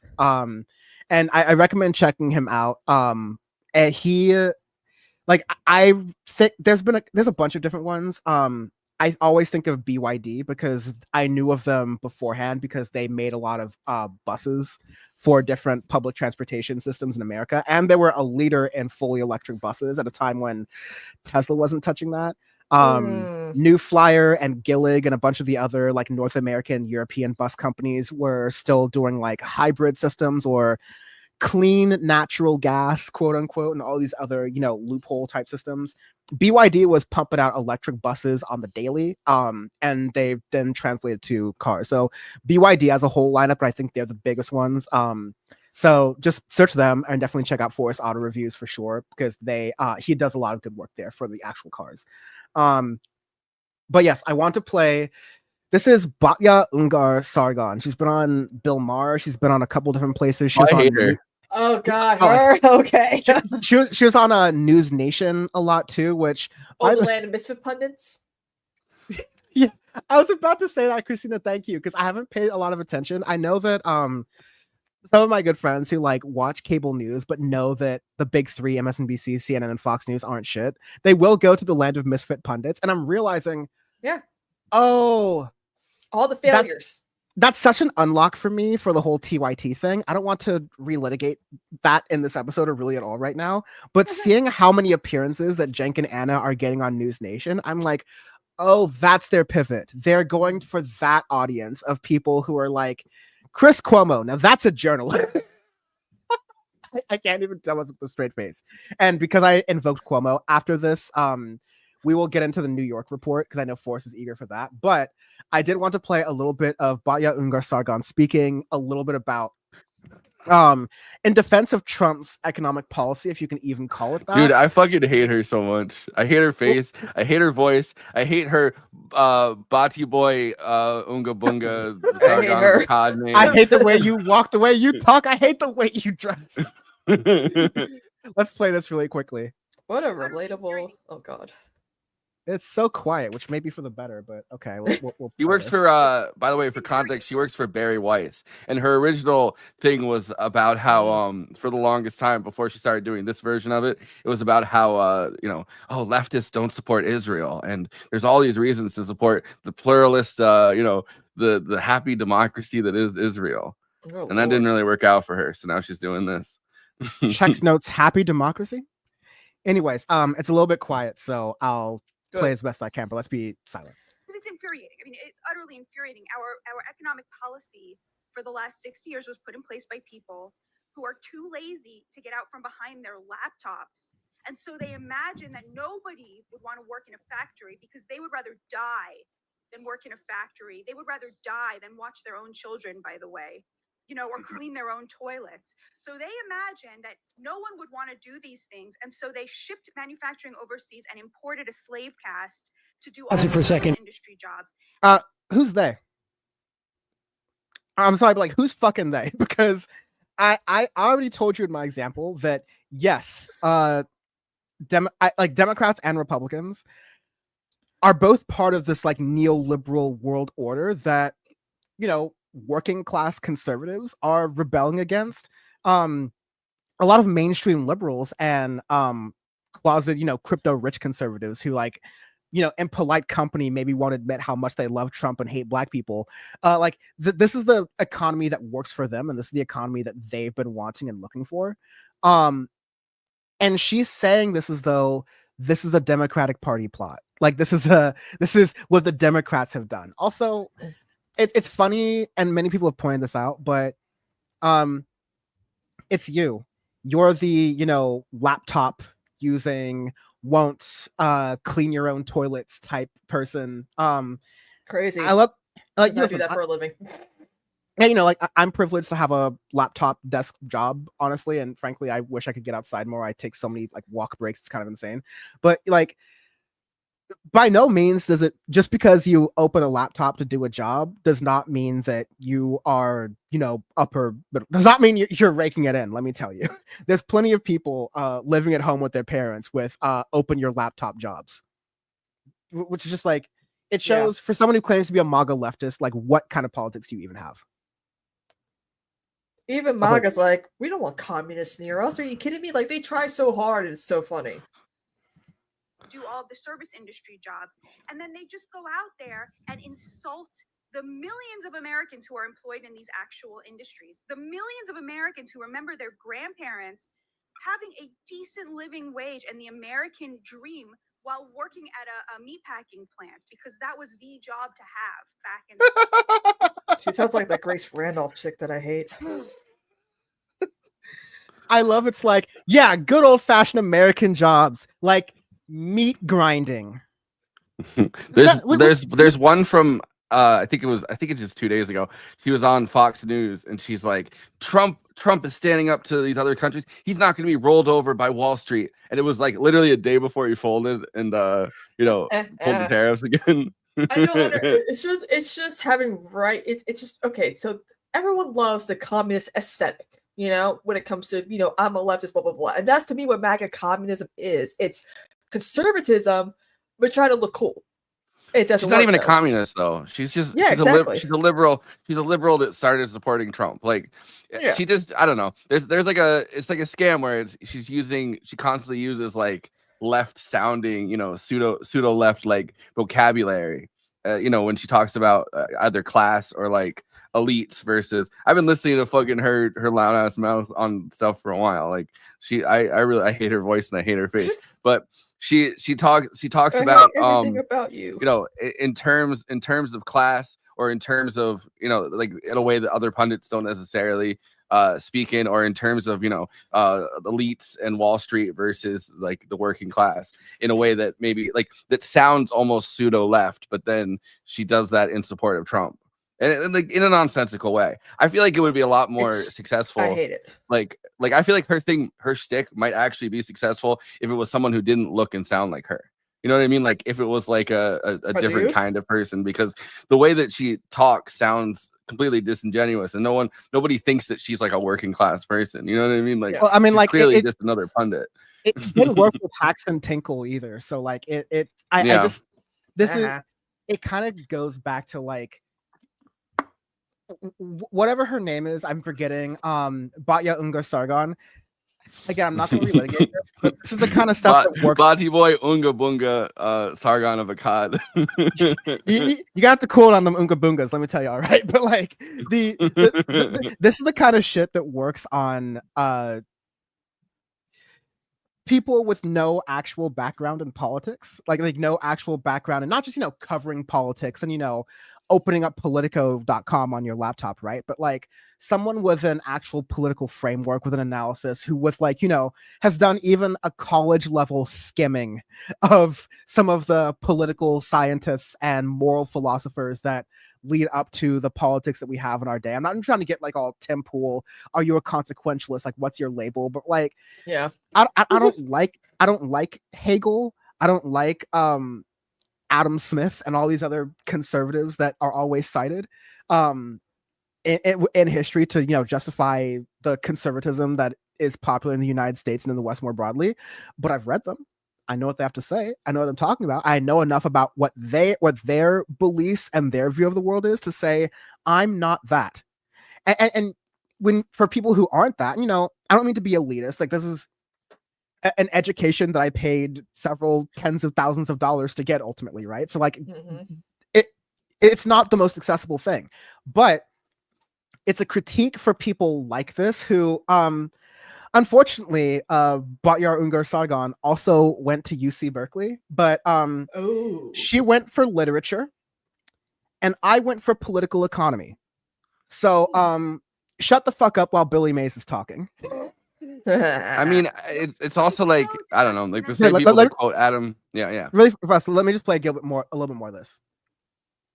Back in the day, you know, so it's so disgusting. And then they sit there on Twitter and say, does anybody really want to work in manufacturing? You know, from their from their $2 million homes that they were able to purchase, Michael, because they, through their policy, shoved the working class out of competition for homes, for an education, and for healthcare, right? So the top 10% now controls over 60% of our GDP. They are not just like the ideal consumer now for the most important things, the most central components of the American dream: housing, healthcare, education, retirement. They are the only consumers now who can afford those things. So the price for those items is tagged to their incomes. You know, doctors used to marry nurses and lawyers used to marry secretaries. And now doctors marry doctors and lawyers marry lawyers, and they buy up real estate, and real estate is now pegged to their, you know, joint $2 million income, which means that I can't do this anymore, but I love the idea of liberals took away workplace sexual harassment. And that's why the housing market, and that's why the housing market's out of whack. I really, I mean, so what are you saying? Like, female doctors are marrying male doctors, though? Like, what? A lot of them are private practices together. What? She's losing the thread, I think, during that, but it's kind of trying to use the language of class, or, you know, the language, like a populist language, kind of, to you know, explain the right wing version of why we are where we are, right? Like this is the college uneducated blue-haired liberal that conservatives are always warning you about, but the call is coming from so deep inside the house. Well, yeah, I mean, watching, you know, that Sam Cedar debate, all the conservatives look like the baristas and blue-haired liberal types. It's really kind of like unsettling. It's a huge diss you, but I think it goes back to what Forrest. I've been trying to get a term for this, but I'm just going to keep borrowing this again. It's revenge politics. So many people, especially a lot of Gen Z, I saw a really good analysis of like, there's the half of Gen Z that experienced a pinch of adulthood before COVID, and then there's the part of Gen Z who like their key moments, high school graduation, college graduation, a bunch of stuff has been this post-COVID era, and there's this like theory that has shaped a lot of their politics. But you know what? I think it's just like given them given a lot of folks a lack of self-awareness. And the Jubilee thing, it's casted, a lot of those same cranks have like appeared in other videos to be like, they're all we know people who we know a few people who do Jubilee debates, and they give us all the tea about that one guy who said that government agencies get tax breaks for hiring Black people. He's like a nobody intern or whatever that just hires himself to be on these panels. And it's always just those same people, and it's like, find real influencers, find real people who know what they're talking about. It makes good content, but like there's so few people who know what they're talking about in this. I mean, the thing with the Batya Jenkuker Sargon like I think that there's always, I mean, it is part of the revenge politics thing. There's always room for a turncoat, right? Like somebody can go on Fox News or whatever and be like, I used to be a lefty, but the left went too far, and now it's kind of just taking that a step further by using now this like pseudo blah, blah, blah. pseudo left or pseudo socialist or pseudo populist even like language of class, and it's like, well, I can kind of trick people into thinking that I'm a former leftist, but her work, as far as I've seen it, has always kind of had this like annoyingly conservative tenor to it. So I don't know when she's claiming she was a big lefty or whatever from way back. The brain is still in recovery mode from taking in so many high-level important ideas. Remember after Michael Brooks? Did you see today that ICE put out the craziest fucking thing I've ever seen from them? It was a picture, and it's like, we're trying to stop people, products, blah, blah. And the last one said ideas. And it's like, from getting over the border. We're trying to stop ideas, and every single comment. What ideas? I'm like, but everything from conservatives, right? We're like, is this a thought police? So they like quickly just deleted the image, but like, it was whoever's running that, the White House official account is some stupid intern, whatever. It's really disturbing. Great person. I was just saying they tried to, they gibleed one of their ICE arrests, and they're like, I don't know, that made me depressed. I mean, like it's the politics of revenge. Like their entire there's no policy to it. It's just like, let's ask ChatGPT, the all-knowing computer, how to run the government, and that'll do it. Like, I think there was something. I think Grok is in Trump's cabinet now. I remember someone complained. Forrest coming out soon. It's very liberal. Grok 3. I remember. Never forget how. Well, the Signal Gate whiskey leaks. When they were like, oh, I have no idea how someone was added to a Signal chat. Let's call Elon Musk. Maybe he'll be on it. It's just like, you can tell how little these people actually care / respect your intelligence / have it on their own. But no, I want to, we spent a lot of time on this. Thank you for indulging me on the economics thing, because I rarely get to do this. This time I didn't go. The Signal Gate was invoked. I can't remember which. I think it might be Waltz that they were, or Waltz and Waltz. Michael Waltz. It might, it might be Michael Waltz or whatever. But someone was pointing out that the reason that that he even had Jeffrey Goldberg's number like that, right, saved in his phone, is because he's probably the one that's been leaking stuff to the Atlantic, and that's had it's an old story, so I don't want to get too far into it. I want to get to your mayoral race stuff shortly, but everyone's dancing around, oh, how could this have possibly happened? It's because when you are in the Trump administration, this is how is Maggie Haberman getting her bones? Not because she had like one of those little spy bugs or spiders that she was like had just like fitted itself onto the White House walls. It was because, like any journalist, you work your sources, And Yeah. if you're working in the Trump administration, you either have the option of getting your way, or when Trump railroads you, you blow off some steam by talking to your reporter friend off the record. And that's, Yeah. you know, that Well, and always happens. there's That happens there's any always- time in politics. Yeah. Yes. But there's always factional factional disputes within the Trump administration, right? Where it's like the more neocon side of things versus the more interventionist, I guess, if you can even call it, side of things, where it's different people kind of pulling and pushing at each other. And you always kind of you find preferred journalists to throw your rivals to the wolves pretty much. So let's talk about New York. We have New York. Zoran Mondani, who is running for mayor in New York. Can we watch that ad? It's a few minutes, but I really liked this ad from him. Yeah, I'm gonna play the video you showed me. It's not an ad, but it's the Kareem Rama interview, the Subway takes. Yeah. No, that is an ad that he put out essentially. What about crackhead Barney? Right? Yeah. No, it wasn't that one. This is with the Subway Takes guy. Yeah. To be clear, it's Joking. advertisement, no. Promotion for the campaign, yes. Are we playing all 6 minutes of it? No, but we'll play. No, you don't have to. We'll play a piece of it right now. It was the way that they rolled it out was kind of it was an ad, but for Twitter. You know what I mean? Like it was. Yeah. I will pick apart the terminology in a bit because I want to be clear about advertising. This is a media literacy point, but let's play it. Here we go. Yo, take me to your favorite place and keep the meter running. Great. I'm taking you to the Bronx for my iftar. I'm in. Let's go. If you don't mind, on my way, I'll be picking up my friend. Sure, we can pick up your friend. Great. What's your name? Muhammadu. Where are you from? Cote d'Ivoire. How long have you been in New York then? 31 years going down. That's a long time to be in New York City. Guess how old I am? I don't know. How old do I look? I'll give you 44. 44? Yes. Brother, I'm 38. Okay, so this is the piece with Subway Takes. But anyways, Zoran jumps in here and let's see. No, that's a friend, that's your brother. Well, get in, we're going to iftar. All right, let's go. All right. Wait, how do you guys know each other? So we met in 2021. I worked with the New York Taxi Workers Alliance in the fight against the debt crisis. This is a crisis that started in the early 2000s when Mayor Bloomberg inflated the value of a medallion from $200,000 to $1 million to bridge a budget deficit.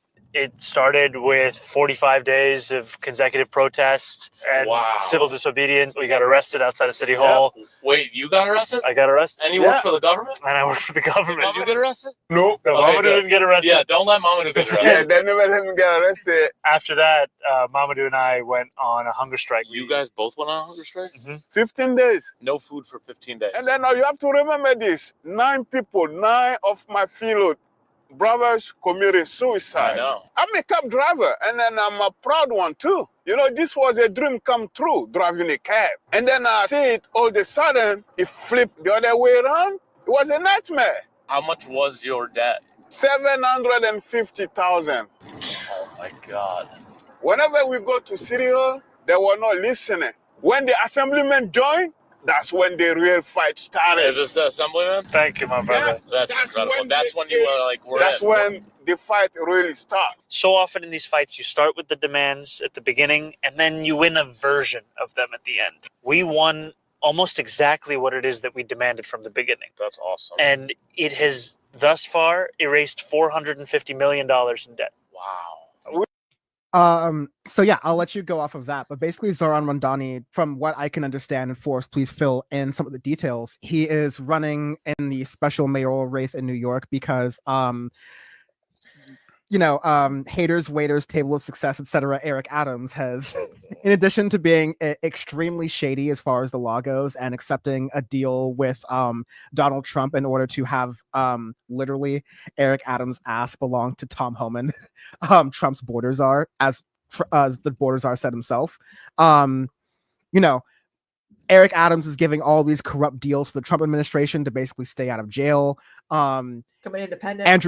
Andrew Cuomo is coming back into the scene because he hasn't killed enough grandparents or groped enough people on his staff, or politically intimidated people with his boss mob politics.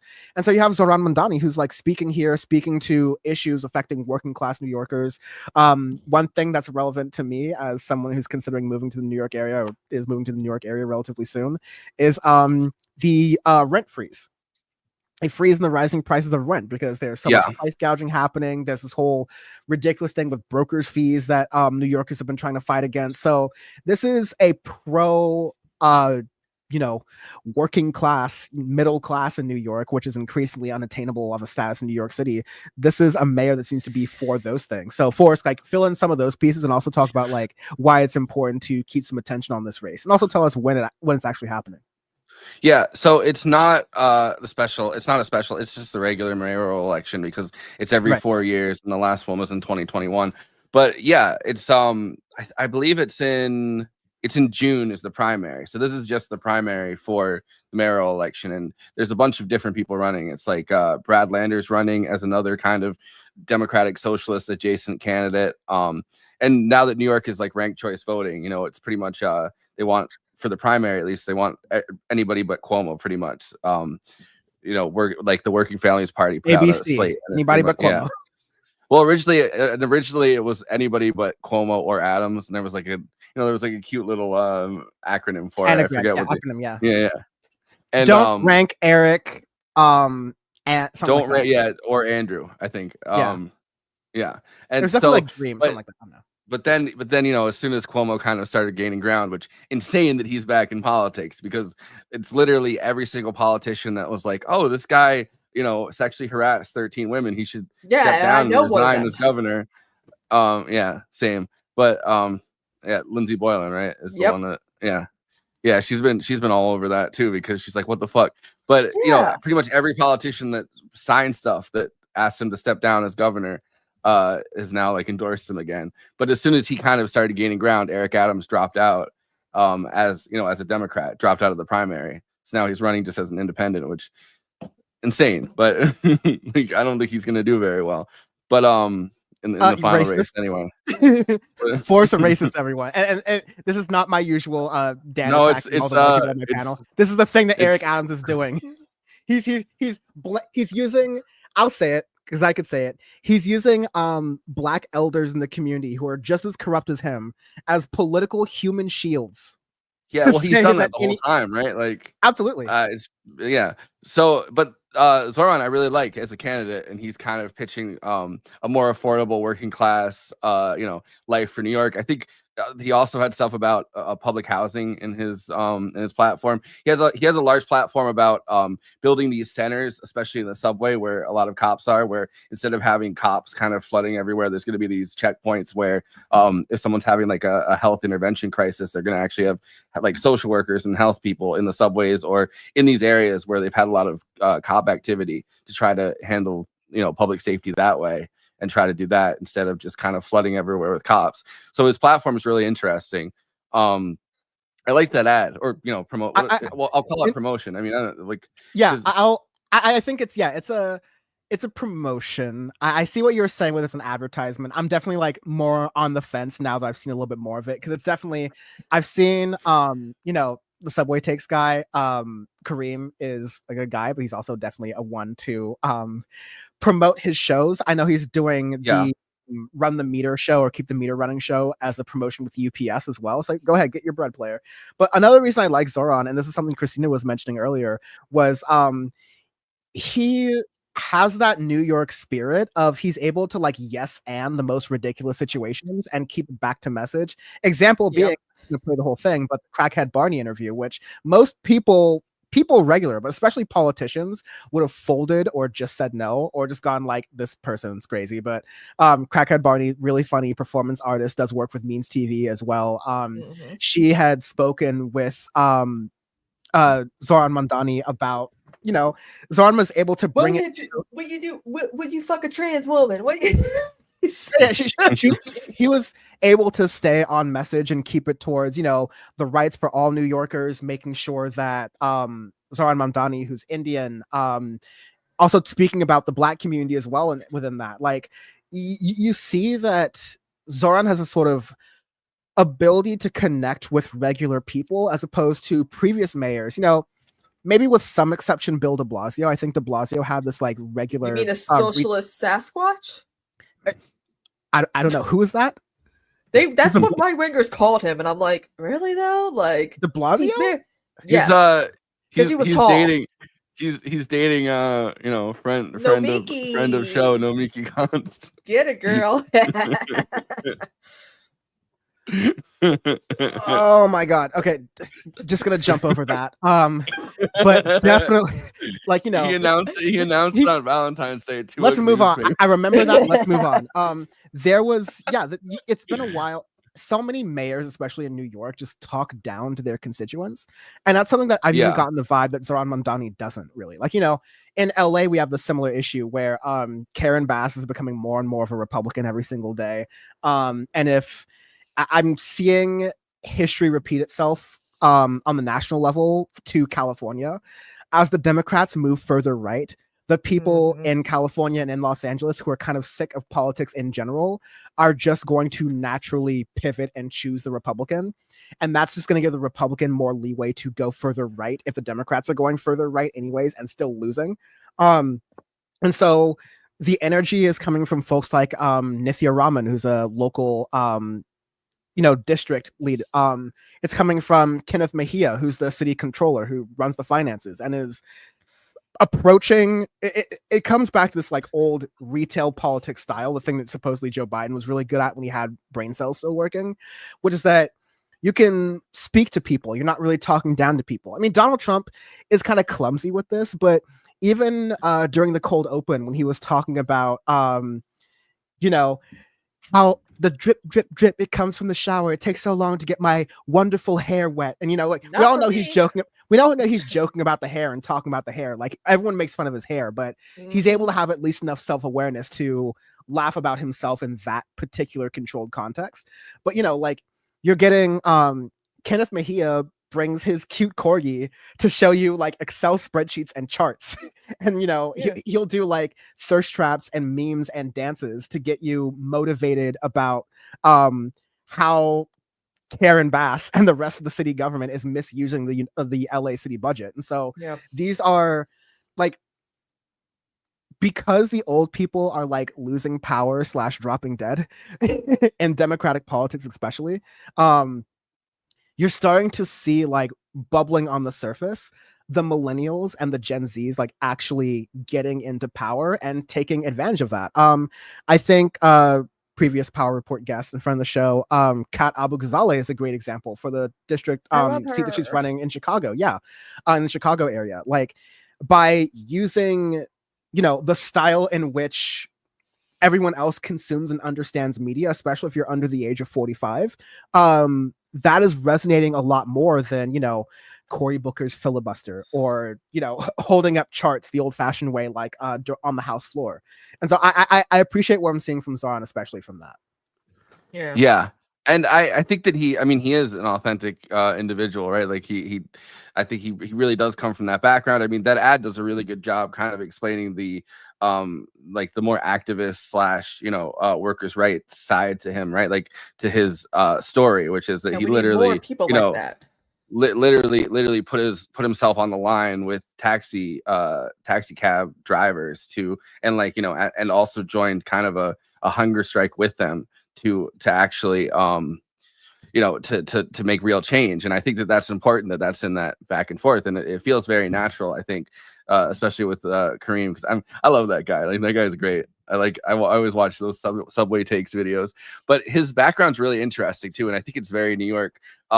His family comes from, so he was born in Uganda, and his parents are Indian, but they were living in Uganda, and his dad is like an academic that worked at Columbia, like in one of the departments, and his mom is actually a filmmaker who like produced all these documentaries about Indian politics. And so he has like this interesting kind of very I mean, in a way, but like he has this very interesting background. But with talent, like not all nipple babies, Well, I mean, if If Zoran Mondani doesn't win, heaven forbid, and he ends up making content for like Netflix, like on some Obama shit, then we can call him a nepo baby. But Yeah. it's not a political thing, you know. But I mean, I mean, he's like he's an assemblyman right now, and I said the thing, but he protested Tom Homan, the very. I want to play that. I want to play that. Yeah. I want to play that in a little bit because I think that'll be a good round out to the other part of this conversation, which is we've on some of the classic episodes of Power Report that folks can check out in the archives. Forrest and I have spent. And Ravana have spent maybe 2 hours of this 3-hour show just laughing at Eric Adams. And so I think we've done enough of that. We talked about Andrew Cuomo in a more like, serious way beforehand. But just to kind of contrast this a little bit, Andrew Cuomo got a $50,000, I think, in donation from Billy. Yeah, I wanted to get Kristina's take on this. She's gonna be disappointed if she hasn't heard it already. I don't think I've heard it yet.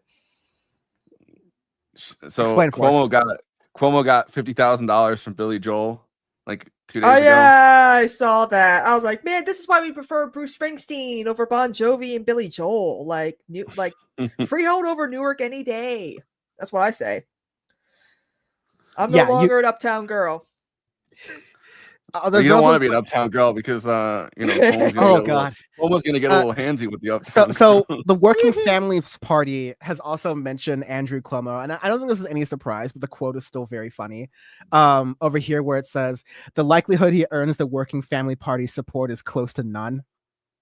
Yeah, well, so there's been so much drama about Working Families Party and Andrew Cuomo as well. So their slate is pretty much anybody but like right in during the primary, anybody but Cuomo essentially.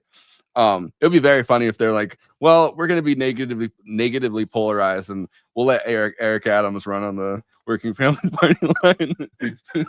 They absolutely won't do that either, but there's been a lot of drama every single time Cuomo ran for re-election, where he essentially said, if I'm not the candidate on the Working Families Party line, I'm going to end fusion voting, because the only reason that we have Working Families Party is because of fusion voting. So Cuomo over and over again basically strong-armed his way onto the Working Families Party line ballot and fucking hated them. So every single time there was this insane back and forth.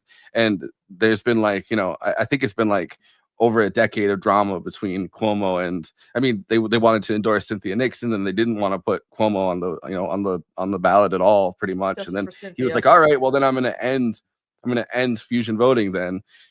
This is a whole big thing in New York politics. I remember reading about that. Yeah. Yep. Was going to read this quote here because I think it's really good. Party co-director Anna Maria Archila said in a statement, any candidate is welcome to make the case to the Working Families Party. Knowing Andrew Cuomo's record of sexual harassment, corruption, and abuses of power, the likelihood he earns the party's support is close to none. For the record, Cuomo's denied allegations of sexual harassment and hasn't been charged with a crime.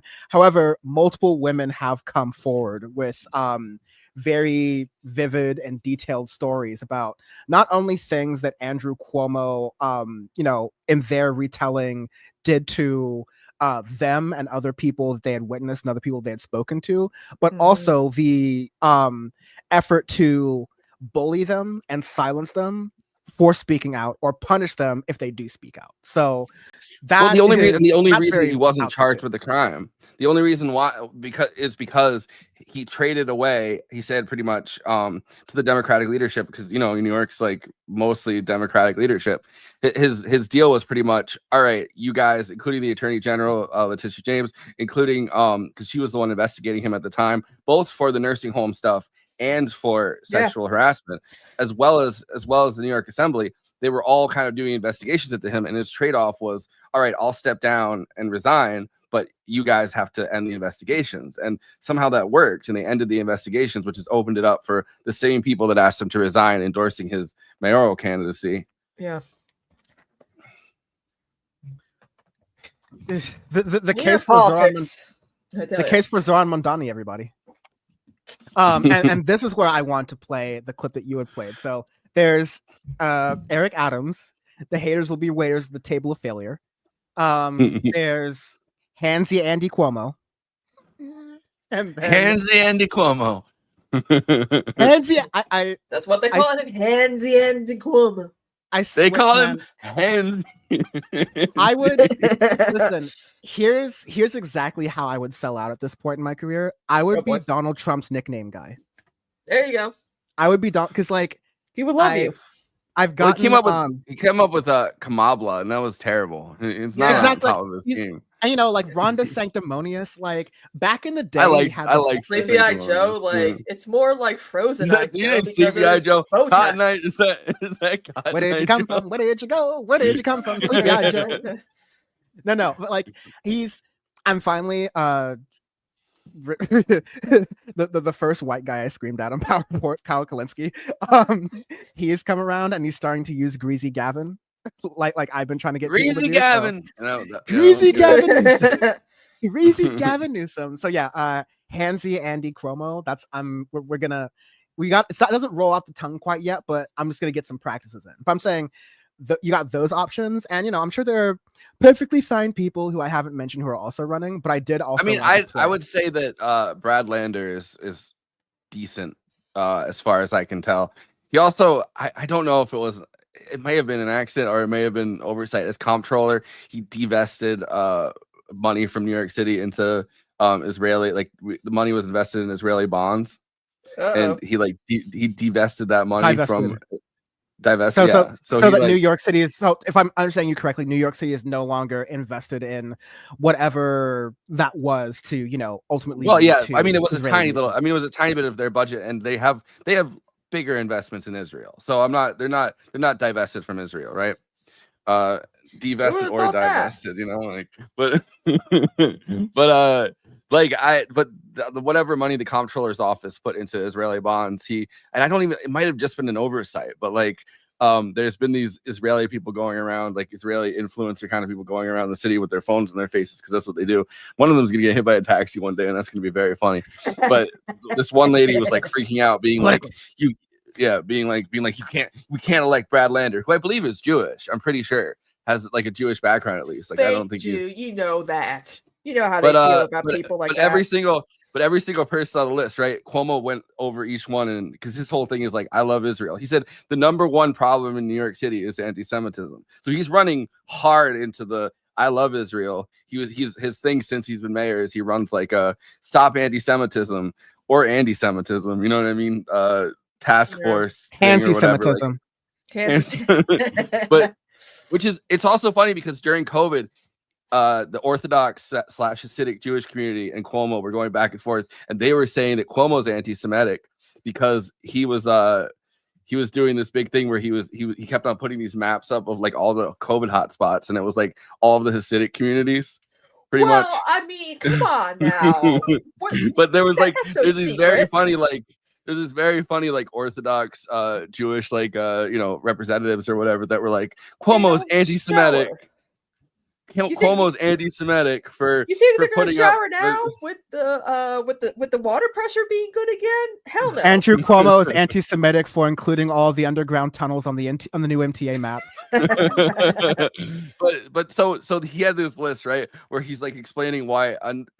There's the other person, Adrienne Adams or something she's Those are one private of the express trains. I'm kidding. She's this older black representative that is pretty high up in the Democratic leadership, and I don't know if she has she's running for mayor, but no, I don't think her campaign's taken off at all. But he said the reason that she's anti-Semitic is that she's never been to Israel. She's okay, well, she's never, which number a one, lot of people haven't been to Israel. If not going to Israel makes you anti-Semitic, I must be Hitler. Most of the country, definitely, maybe there's an anti-Semitism problem. if never going to Israel makes you anti-Semitic, then that means Elon Roman salute Musk isn't anti-Semitic. Isn't Elon? You've spoken the actual truth. Musk isn't anti-Semitic. That's just. I thought that was a very funny detail. I also think just the idea that the number one problem in New York City is anti-Semitism is a very Cuomo launched his campaign at the Temple Emmanuel or whatever. It's really to wrap this up, and I do want to play the clip of Zoran speaking to Tom Homan or trying to get up close to him because I think that's a really good way to kind of bookend this. To just speak to Andrew Cuomo's strategy of, you know, I'm not even going to go that far because that's a little bit touchy and use the analogy that I used earlier, right? But like Eric Adams is cocooning himself in like the Trump administration and black elders and saying, you got to vote for me for this reason.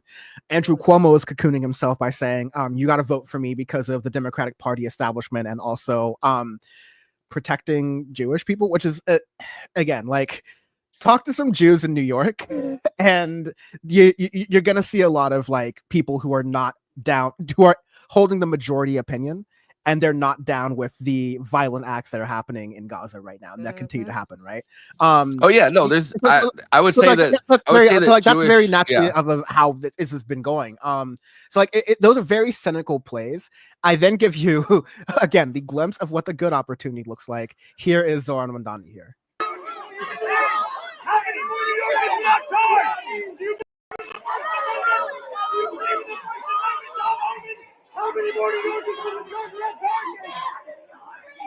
So he was yelling like, "Do you believe in the First Amendment? How many more New Yorkers?" This is right after you know, the first Columbia student got arrested, pretty much, or you know, Columbia graduate got arrested for just kind of being a mediator at the protests. That is a bigger issue for New Yorkers. That's a bigger issue when it comes to anti-Semitism than, you know, all these different things you're hearing from Trump and Musk. And again, like, not Musk necessarily, you know, Trump and Cuomo and Eric Adams. This is, of course, in the eve of the Trump administration talking about how can we deport U.S. citizens to CCOT for, you know, political things we disagree with? How can we continue to vet people who are applying for citizenship or even traveling into the United States and checking their social media? They tried to, there was a lawyer who was representing people who are undocumented and have pending legal cases against the Trump administration, who was lawyer, full American citizenship, was on vacation in Mexico, and on the way back, he was held in customs, and they were trying to make him forfeit his phone so it could be checked. And he's a lawyer. He's like, hard no, I know my rights, and I'm a lawyer, so you better step off, or else your grandchildren will be paying me money. Like, so, but this is that environment, and you definitely want to see a politician who is going to stand up to the fascist regime and not do what Eric Adams did. And, you know, I don't even think I'm being crude in saying bend over for the fascist regime, because Tom Homan said, I'm going to crawl up your ass, or to paraphrase, live on Fox and Friends, when referring to Eric Adams in response to the deal they made. Or someone like Andrew Cuomo, who's just going to bully for his own agenda. Like, I think we're done with that style of politics. Yeah. Especially in New York. Trump. He's blue Trump, Andrew Cuomo. Like, I just can't believe that Democrats don't see it. Yeah, I mean, people started to during COVID. They had like a, you know, but Sashi also said in the chat or whatever in the comments. Can't forget about Richie Torres. Richie Torres is running for governor against Kathy Hochul. That's such a, I can't believe that's a governor's name. Hochul. No risk. Remember when she spoke at the DNC? I think AOC spoke, and then one of them, like, I think hers, like AOC was speaking, and then everyone's like, yeah, but then she came out and everyone's like, oh God. Yeah, she can't really speak. Yeah. I saw a video she made where she's reading off a card. It sounded like somebody gave Hillary Clinton dyslexia. That's what her speaking style sounds like. Next up, so Forrest, Kristina from Movie Night Extravaganza. I always ask any guest who comes on the show, like, okay, what news stories are you talking about? And I don't have my fingers. I'm too busy reading boring charts and shit, so I don't have my finger on the pulse of like what's happening in the latest movies. That's why it's great that Kristina is here for that. So when she sent me the thing about the Minecraft movie, I was like, okay, what's going on? I Googled it and I was like, oh, we live in hell. So I'm gonna start by playing this video coming from inside of a movie theater, where they are you know, reacting to a scene in the Minecraft movie. And I thought I hated going to movies before, but this is Star Spangled Shitty. Let's go.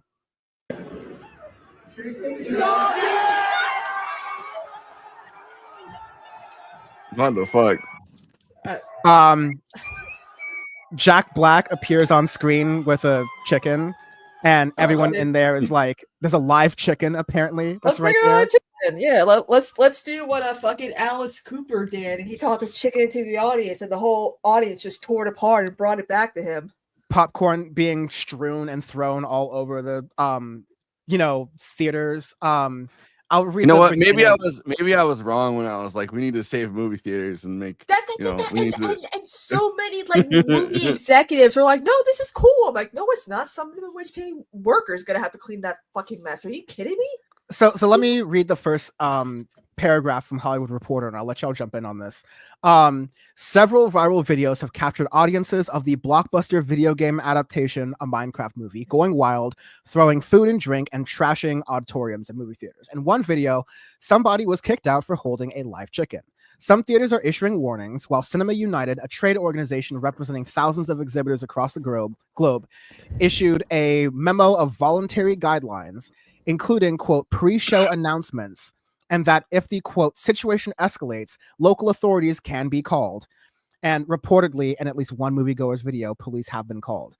Meanwhile, theater workers, as Kristina was saying, are responsible for cleaning up the messes, and they're saying they're fed up. Yeah. I mean... And so, the last thing I want to say, while this is happening, basically, the Minecraft movie follows four misfits who are pulled through a portal into the cubic world and must embark on a quest to get back to the real world. Are we really recycling Jumanji? That's great. At one point, a baby. I feel like they've recycled Jumanji a bunch of times. Yeah, that'd be true. At one point, a baby zombie falls onto the back of a chicken, making a, quote, chicken jockey, an extremely rare occurrence in the game, which prompts fans to erupt with excitement and surprise, or to use a different, if equally nerdy analogy and pop culture reference, a bit like when Captain America successfully caught Thor's hammer in Avengers Endgame. Spoilers. That was better than whatever the fuck is going on in Minecraft. That was great. I was like, I knew he was worthy in the Avengers movie. Even Thor was like, when he saw that. I'm surprised they haven't given Jack Black a Marvel. I know. I don't know which one they would do. But like, I get we need to make movies, go into the movies exciting again, but let's do what Barbenheimer did. You know, two very polarizing, different movies released on the same day. People go and dress up, you know, and take photos and hang out and go back and forth to both movie showings. Like, that was fun. This is not fun. I would be like, this is not a Rocky Horror Picture Show showing. This is not a midnight showing of that movie, because that's where people can throw shit all they want. It's fine. It's allowed. But a matinee of a kids movie, no. It was like adults in there too, right? In that video, yeah. like apparently Minecraft is very popular, and that's the phrase we use if we say we want to kill people. We say in Minecraft, so we can skirt Twitch's TOS nonsense. It's ridiculous. Like I mean, there have been times where, you know, even when I saw, like, I remember seeing Black Panther and seeing, you know, little boys dressed up as T'Challa. That was great. That was wonderful. You know, a superhero they could look up to. Even when Thunderbolts is coming out soon, I'm going to dress like Yelena. I'm going to do a booth with that. Like, that's going to be fun. Movie theaters are making suggestions on how to bring people back. And I feel like we're at a point where a lot of people want original movies, not just blockbuster superhero movies. Something like Sinners with Michael B. Jordan and Haley Steinfeld comes out, right? You better go out and see that, because that's actually a really good movie from what I've heard. And I'm going to see it and give a review on Letterboxd this weekend, because I can't wait. It looks really good. We have like this continuous cycle where it's like we want original material, we don't go out and see it, and then it goes into streaming with like 2 days later. And that's the formula we've gotten used to since the pandemic.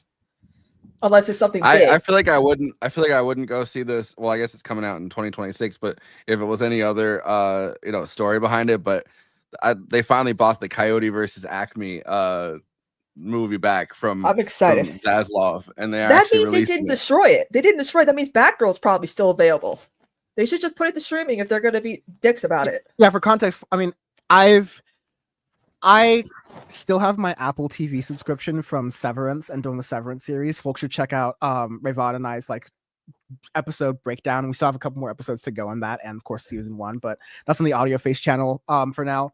But I still have my Apple TV subscription, and I was on a plane recently, and I had downloaded some episodes of the new Seth Rogen show, The Studio, which God, it's such a step down from like the prestige TV that Severance was, because Apple TV's strategy before Severance was just, let's throw as many like high caliber A-lister celebrities and just like have fun and just like fuck around with them.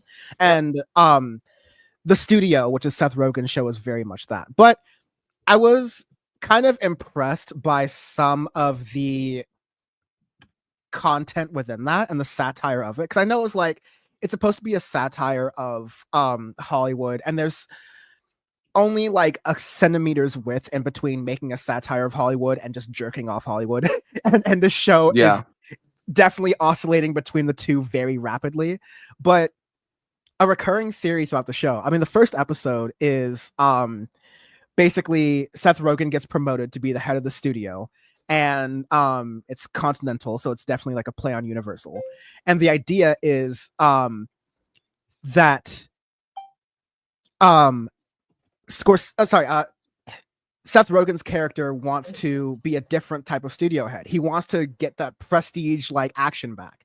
But the person who gave him his job, who fired his predecessor, is like, you better make us some like cheap IP hits that are gonna, you know, be big, or else I'm gonna fire you. And one of these things is the Kool-Aid movie. And so it's this idea of, yeah, we're just going to make a movie about the Kool-Aid man. And it's going to be this, you know, cheesy. Is there's going to be like a Jonestown reference in that movie? Because I feel like you need it. In a moment. I mean, that's kind of the funny bit, right? So, like Seth Rogen is told by the studio, you have to make a movie about the Kool-Aid man, and he's friends with Velveeta, and you have different color Kool-Aid bottles. And like, there's the Kool-Aid man's daughter wants to follow in his her dad's footsteps, and you know, this cheesy animated movie idea. Oh yeah. And so Seth Rogen tries to go around that by talking to Martin Scorsese and doing a movie that Martin Scorsese wants to do about the Jonestown Massacre. I would see that. And Seth Rogen goes, okay, I can have it both ways as long as you call the movie Kool-Aid. Yeah, I mean, yeah. I mean, but here's the deal: like, he gets caught in the end and has to basically go back and he has to basically.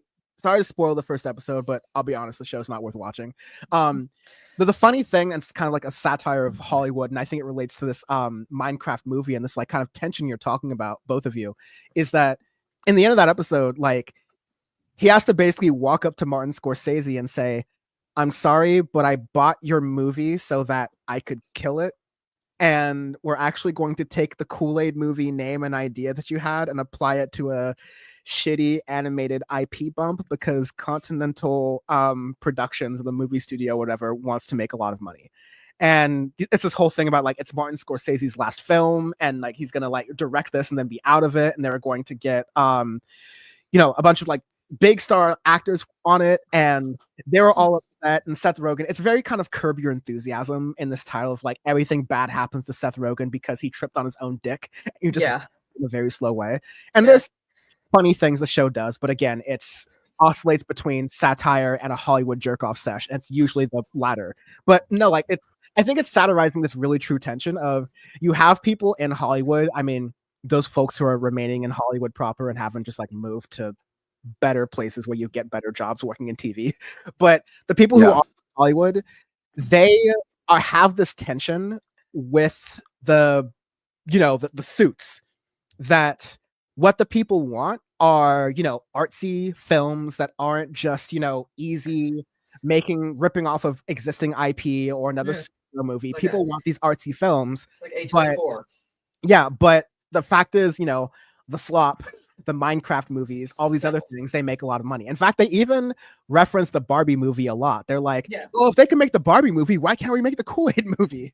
And there's a joke in that I don't want to butcher, but I think it's all correct. Sorry to lay that all out, but like, I think when I was reading this Minecraft movie thing, I was like, this is the thing that Seth Rogen was making sense about in that satire piece. It's like, okay, this is definitely very valid. This is a real thing in Hollywood. Yes, this is making a lot of money, but at the cost of, okay, theaters are already getting kind of annoying with people texting during the movie and all this other different stuff. There's some movie theaters talking about, hey, we might start opening texting rooms. Yeah, where you can actually text during the movie, which is just like straight to jail. Yeah, straight to jail.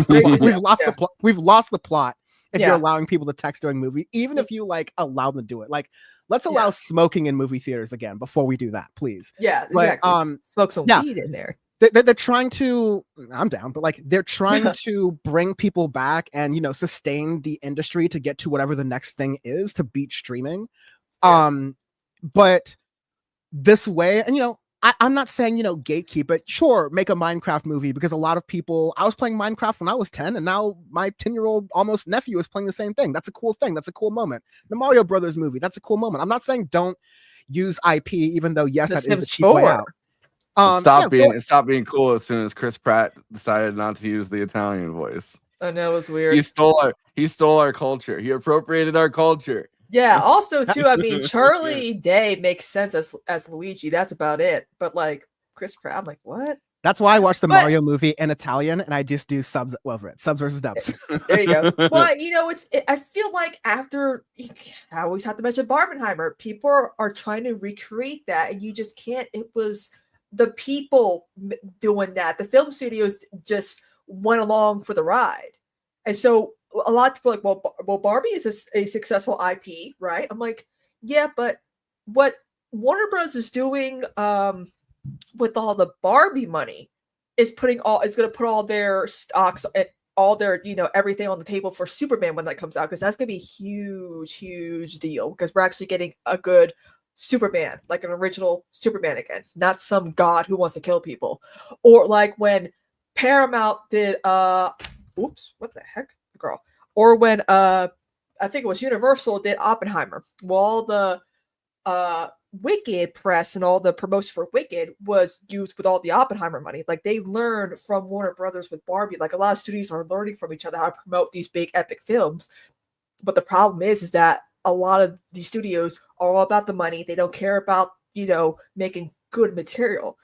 They're always, you know, there's that good hit once in a blue moon, big blockbusters, sex like Barbie, Oppenheimer, Wicked, or even Minecraft, but it's slop. But they rather have the slop because they know that's what brings people that could bring whole families to the movie theater again. Like, rated R films still don't do as well unless there's something that's really, really good, like a Deadpool or an Oppenheimer. I mean, Thunderbolts is rated R, but I wonder how well that's going to do. But it's Marvel, so we shall see. Yeah, I mean, I think a lot of times people bring their family to the movies, so I can see why rated R doesn't necessarily do as well people at the brought movies. their kids to Nosferatu, so yeah. I mean, Yeah, but I'm there's saying some, like Go they ahead. do really, like, rated R movies do really well once they're on streaming, or like once they're on, you know. Yeah. Unless there's something big like a Deadpool, or even Nosferatu was breaking records too, because it was like a gothic horror movie. We haven't seen such a type of horror movie in forever. It's all super meta, as Conan puts it. Bam, who was too afraid to be on the panel because he hates white people, says Tenacious D goes hard forever. That I agree with. I can agree with that. Yeah. No, I mean, there's stuff that Jack Black's done that I like. It's real. I mean, Tenacious D and The Pick of School of Destiny is Rock. fucking great. Like, yeah. Yeah. School of Rock was like my favorite movie as a kid. Yep. Yeah. I used to be like, if Jack Black was in a movie, I was like, hell yeah, Jack Black's in this. It's gonna be great. And now it's like, if I see Jack Black anywhere near a movie, I'm like, well, I'm not seeing that. It's like The Rock. He's like, oh god, I just realized that next year we're gonna have Timothée Chalamet and The Rock doing Oscar campaigns for their A24 films. I don't want to think about it. Do you remember The Rock should run for president discourse? Oh god, yeah. Now it's Stephen A. Smith. They've done that like more than one election. I don't know. I liked when I thought it was crazy when number one, Tenacious D broke up because you know, Kyle said the thing about like wanting Trump to get assassinated or whatever. but then it was crazy that like Jack Black, like the Biden administration made him dance for it and show up in like a American flag unitard and be dancing on stage and doing like with like his fucking thing, and it was like, oh my god, like this is embarrassing. Like just the act of Jack Black dancing on stage like a monkey for, you know, like a dancing monkey for the Biden administration was already. Hey, I said Jack Black. No. Yeah, you said Black. Whoa. Jack is black? Black Jack Black. Well, and another thing, And another thing too is that Robert Pattinson is kind of like the greatest actor of our time right now because he's done so many. His post Twilight career has been pretty good, and apparently the Batman Part 2 is going to get delayed again because apparently Matt Reeves has some health issues or whatever. But he's doing the Odyssey. He's going to be the villain in Doom Messiah. He's doing he was in Mickey 17. Like he's doing so many movies that it's like.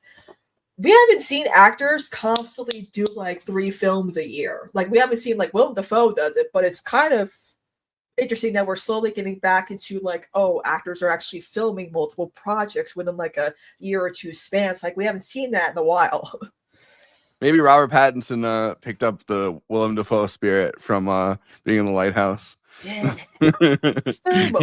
he killed that gull, and then the gull made him do 3 movies a year from now. Yes. Yeah, we'll see. The collab. We'll continue as we do more. Ben said the thing about Jack Black is goofy, but he made Lee, so it's fine. Lee is a good music video. They chase that guy down. We will continue looking at the decline of cinema when we do more movie night power report extravaganzas. There's one story I saw a little bit before we started the show where I haven't done one of these in a while, where I start off with the worst possible premise and then bring the audience back. But here goes. Uh-oh. In defense of David Pakman. Oh boy. Okay, I'm out. No. In defense of David Pakman, Israel's not so bad. Yeah. God, you're making me hate what I'm about to do even more, but I'm going to keep going. David Pakman posted this interesting video, and he has every reason to blow this out of proportion as much as possible. Although, as I'm watching it and as I'm thinking about it, I'm thinking that it's definitely in the big if true category, and I'm thinking it could be kind of plausible. So I'm going to play this really quick. So basically, I'll let Pakman kind of explain this a little bit, but he had someone, or he found a post, and that was like, sent to him of someone who appears to work for Amazon Web Services, who basically had to respond to a complaint from their higher ups saying that like, hey, the Trump administration is going to cancel a government contract with Amazon unless Amazon gets rid of these books from a bunch of, I wouldn't call them lefties, but, on the tier that is on the tier of like left-leaning internet. And as you're just going in from like, okay, once you pass Midas touch and you're on your journey to the left, next you get the Krasensteins and the Brian Tyler, that guy, I forget. The David Pakman's the world. So let's play a little bit of this because this was, if true, which is plausible, worrisome. Gotta be honest. So let's go here. When I started the show, I never imagined in my wildest dreams that I would be doing this story. But we are now in a situation where it seems as though the Trump administration is trying to get Amazon to ban my book. I'm going to explain to you what we know. Not going to sugarcoat it, but this is what I believe is now going on. A Reddit thread was created this week. The Reddit thread is called Trump Admin Trying to Remove Books from Online Marketplace. The person who posted this is a regular poster in the Amazon AWS subreddit and seems to have deep knowledge of Amazon cloud hosting, very much indicative that they are indeed an employee of Amazon. In the post, they write, "This is insane. I work for a very large cloud services provider. We have a lot of government clients. Another side of our company sells books online. You have 100% heard of them." So, of course, it appears that they're referring to Amazon. The individual seems to work at Amazon AWS. Continues, "Today, my boss got this email that one of our largest government clients is going to cancel their contract if we don't remove these books that are critical of Trump. This is nuts. We have nothing to do with the book side of the business. And even if we did, this is censorship. I can't believe this is happening. My boss is pulling his hair out over this. No one knows what to do." Let's take a look at the email. The email seems to say book removal request. We just see the OK in book removal request. Please be advised, we were recently contacted by Redacted regarding renewal of their contract. Redacted maintains that they will not move forward with contract renewal unless the following books are removed. Blank informed blank that we have no input on that side. I don't even know who we would contact about this. The books requested for removal, and as you can see at the bottom, The Echo Machine, how right-wing extremism creates. And plugging his book, sure, but you also see Yeah. a book from J.D. Bohinger, the Krasenstein twins, Brian Tyler Cohen, Mary Trump, a book from Brian Stelter. These are all on the shit list. And, Amazon is a big conglomerate. There's one side of the company that's a government contractor. There's another side of the company that's basically, 3 steps above Temu. And there's another side Melania, of the company, devourer of men, is Temu is about to get expensive too. There's one side of the company that is allowing this liberal bullshit to spew online. Shout out Twitch. Amazon is a big, corporation, right? Like, this is, if they can get away with this, let's take this at face value and assume I don't think David Pakman would. I think David Pakman would both pump up a situation that makes him look more like a victim, but I also don't think that Pakman would do that in a way where it is creating a hoax or it is, journalistically irresponsible. I will at least give him that much of benefit of the doubt. But let's take this at face value. I just said Amazon is the same company. What is to prevent the Trump administration from doing the same thing? It's like, hey, demonetize Hassan, or else no more contracts for Amazon. Because this is that's like a hop, skip, and a jump from what we're seeing right here. Yeah, they're trying so hard to ban our man. Also, too, this is why so many people who get banned over stupid stuff move to Kick, unfortunately. Like when it comes to live streaming or podcasting or just like whatever. Like, this is ridiculous that they're considering you can't be. This is fascism. You cannot be critical of the president of the United States. I'm like, okay, then if I were president, someone was, what about people who make pro-capitalist, anti-socialist books? I'm gonna ban those. Why not? Yeah, it's you run that test of what if Bernie, what if Obama. It's kind of like gauche at this point, but there was. I remember someone saying what if Obama had banned the Associated Press from the press junket? Like, people would have been crazy. And you know what? I remember when Obama was actually saying, you know what?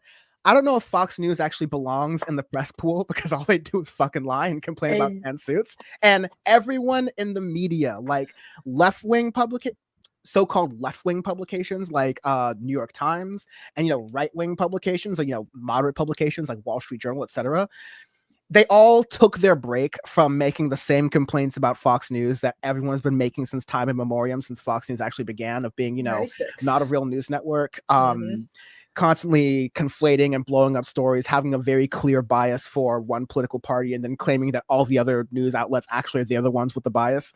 They all stood up for Fox News at that time and said, oh no, Obama's acting like a dictator, a Kenyan socialist dictator who's trying to ban free speech. And then the Obama administration folded and allowed Fox News to have their press pass, and the rest is history, right? So we did this test already. You kind of got the same thing, but it was definitely a lot quieter with the Associated Press. It took the courts to say, sorry, you have to give the Associated Press a press pass, and you can't discriminate against them just because they won't call it the Gulf of America. Right? Honestly, When Obama said that about Fox News, even when I was younger, I'm like, this is probably not gonna be a good thing. Something bad's gonna happen. Look where we are now, because Fox News just dedicated their whole career to their whole channel to fear mongering about Obama, the scary Muslim socialist who's gonna give you free phones and tax your healthcare or whatever the hell. They were doing that even beforehand. So I don't necessarily buy the argument that was the thing that turned Fox News into dark Fox News, and that's what turned them into a warpath against Obama. They were doing that even before Obama got elected. So we knew what was happening. We were talking about it, just a couple weeks ago. The first major thing that Fox News jumped onto was the Monica Lewinsky scandal, because they went on the air and 96, and then by like 98 they were wall to wall like Monica Lewinsky, Bill Clinton coverage. Yeah, because and meanwhile Newt Gingrich wasn't so squeaky clean, and the other guy, the guy who ended up being a fucking pedophile, was also Dennis Haster. Yeah, that guy. Yeah, don't be casting stones, people. You should know better, but apparently not. Yeah, that's definitely concerning. I'm not gonna. Obviously, my politics do not really align with David Pakman's on foreign policy, and barely with domestic policy. Way too like milquetoast for me. But this is still. I've talked about this a little bit on the show, and we did this every single year. It's the kick your pundits sort of theory that I do of like, okay, reassess whether the pundits you've been paying attention to for the past 1 year, 4 years are actually still helping you, or rather they're just like wasting your time. And if so, pundits, you're seeing this in the numbers. David Pakman, Brylan Tyler Cohen, Midas Touch. These are the most right-wing left-wingers in independent media and online independent media, but they're the ones getting all the numbers because that's the like first stepping stone off the ledge for a bunch of people who are like tired of Joe Rogan. They're tired of Fox News. They're kind of tired of Donald Trump and the Republican Party in general, and they're politically homeless at this point. So they serve an important purpose, I think. Politically homeless, you say? I know someone who says she's politically homeless these days. I'm not even going to touch that, but like especially her, but like I've been trying to hammer this away that as fun and as built in as it is for leftist infighting, the whole joke we have, to the extent that I've contributed to it as well, we need to look at this as a really good opportunity in that there are these hands-off protests that are happening across the country, and frankly those are led by a lot of white liberals, right? Like, God bless. It's an opportunity for leftists to not chastise them, not dunk on them, but meet them in the middle and then bring them to the left. Like it's a slow process. It's going to take some time. It's easier than convincing a conservative, that's for sure. It's going to take a lot of deprogramming and unlearning and the heightened contradictions that we hear from Marxism all the time. But if you're going to do something by like watching all of the content you've watched from leftist media this week, if you're going to do something this weekend, find some organizing opportunity, talk to some liberals, and build community with them and start bringing them over to the side to see, okay, if we want to get out of this ping pong cycle between Democratic conservatives and Republican fascist conservatives, then you're actually going to have to understand some of these leftist intersectional, at least social democracy sort of principles. So yeah, it's something to keep an eye on, especially for that, because you could apply this exact same principle to larger people who are like on the left that we would probably more agree with. Like Hassan's an easy example because of the Twitch connection. But who's to say this doesn't start happening with Google and doesn't start happening to the bigger YouTube players like TYT, and who I still think is useful for a foreign policy perspective on when they don't have airing the Zionist McZion face when they don't have Zionist McZion face on there, but or Majority Report, or you can keep going down the list, and eventually you start to hit shows like these who have like very few resources. And I'm not delusional enough to think that like this show necessarily is that quickly on the shit list, although the Elon Musk tweet doesn't put me in the best situation personally. But you got scared. You can get to this very quickly. Also, just for fun, because I mentioned it over here, Elon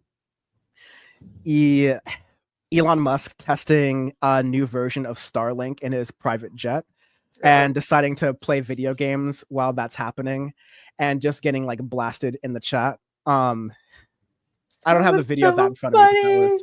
He's like, guys, I'm gonna go now. I'm gonna go. But I feel like people said cute. I would be like I got like a Coke bottle because they're doing the names again. I had one that said Xavier. I'm like, Elon. I should get one that says Vivian next and tag him in it. Here's some of the things people said I feel like said kill yourself in a video game, and he just took it to heart. Yeah, he's been awfully quiet lately. Well, he's about to be ousted. Put on some Grimes.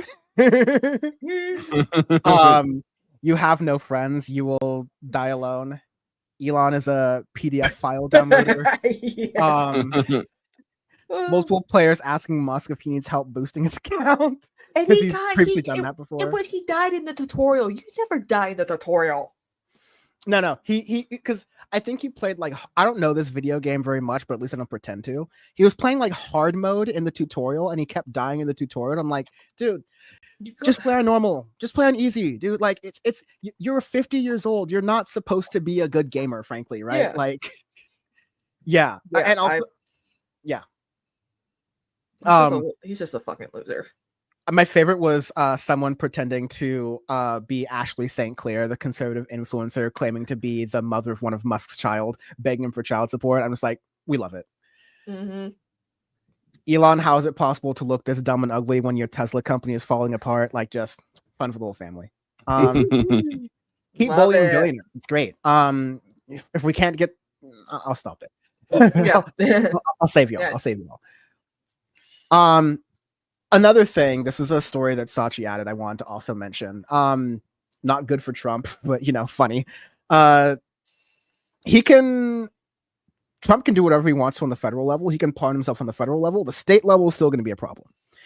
This has made a lot of sense with this right-wing push for Trump to pardon Derek Chauvin, to goad leftist into being mad about it. But a lot of legal experts are saying don't fall for the bait, and keep in mind that Derek Chauvin can't be let go because he's facing state charges, and Trump can't pardon state charges away.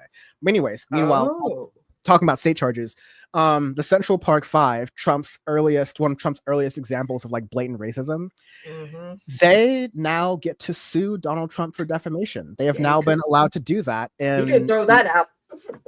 Yes. Philadelphia-based U.S. District Judge Wendy Beetlestone ruled just today that the men had presented enough evidence to pursue their lawsuit accusing Trump of defaming them in comments made during the 2024 presidential campaign, but they dismissed a claim of intentional infliction of emotional distress for that. So they can't sue for emotional distress, which would be probably lucrative if they did. But they can sue because the Central Park Five, or as I prefer to say, the Exonerated Five, because this was this plot where Donald Trump took out a full-page ad saying that it was these black people and these, people of color who had done this heinous, scary act in New York, and they were definitely guilty of it. They were proven to be not guilty of it. They were, showing how Donald Trump had just been very reactive to that and then kind of smeared them back then. They won that case, and since Trump repeated those lies in 2024, statute of limitation doesn't apply. So, he took out an ad that was in the papers that was hey, we should execute these people. Yeah, back in the 80s. Yeah, it was crazy. And I honestly thought that them being at the DNC would actually mean something. No, it didn't. I liked when everyone's no, call them the Exonerated Five, and I was like, yeah, they deserve that. That sounds good. Yeah. I mean, Trump spent 30 It also years? sounds like an R&B group though. This is the Exonerated Five. Oh my, well, didn't they wouldn't they not, they didn't want to talk about that, but they were talking about being exonerated, what they would do to heal themselves and deal with all the hate that they received because of Trump. They're remarkable men that they were able to stay confident and stay together knowing that they were innocent, and that what happened to them was it's very common among I mean, one of them, Yusef Salaam, is he's a New York City councilman now. He took what happened to him and actually turned it into a career in politics, which is amazing. Yep, doing good with that. Yeah, because I remember because it was a situation with a female jogger, but even she said no, I don't remember. If I remember correctly, she was like, no, I don't remember, getting gang raped or anything. I think it was just one attacker who attacked her, if I remember. Yeah. Really, really bad. But you know, good for them. Yeah. Let's see. Some other things going on. White There Lotus was. ended.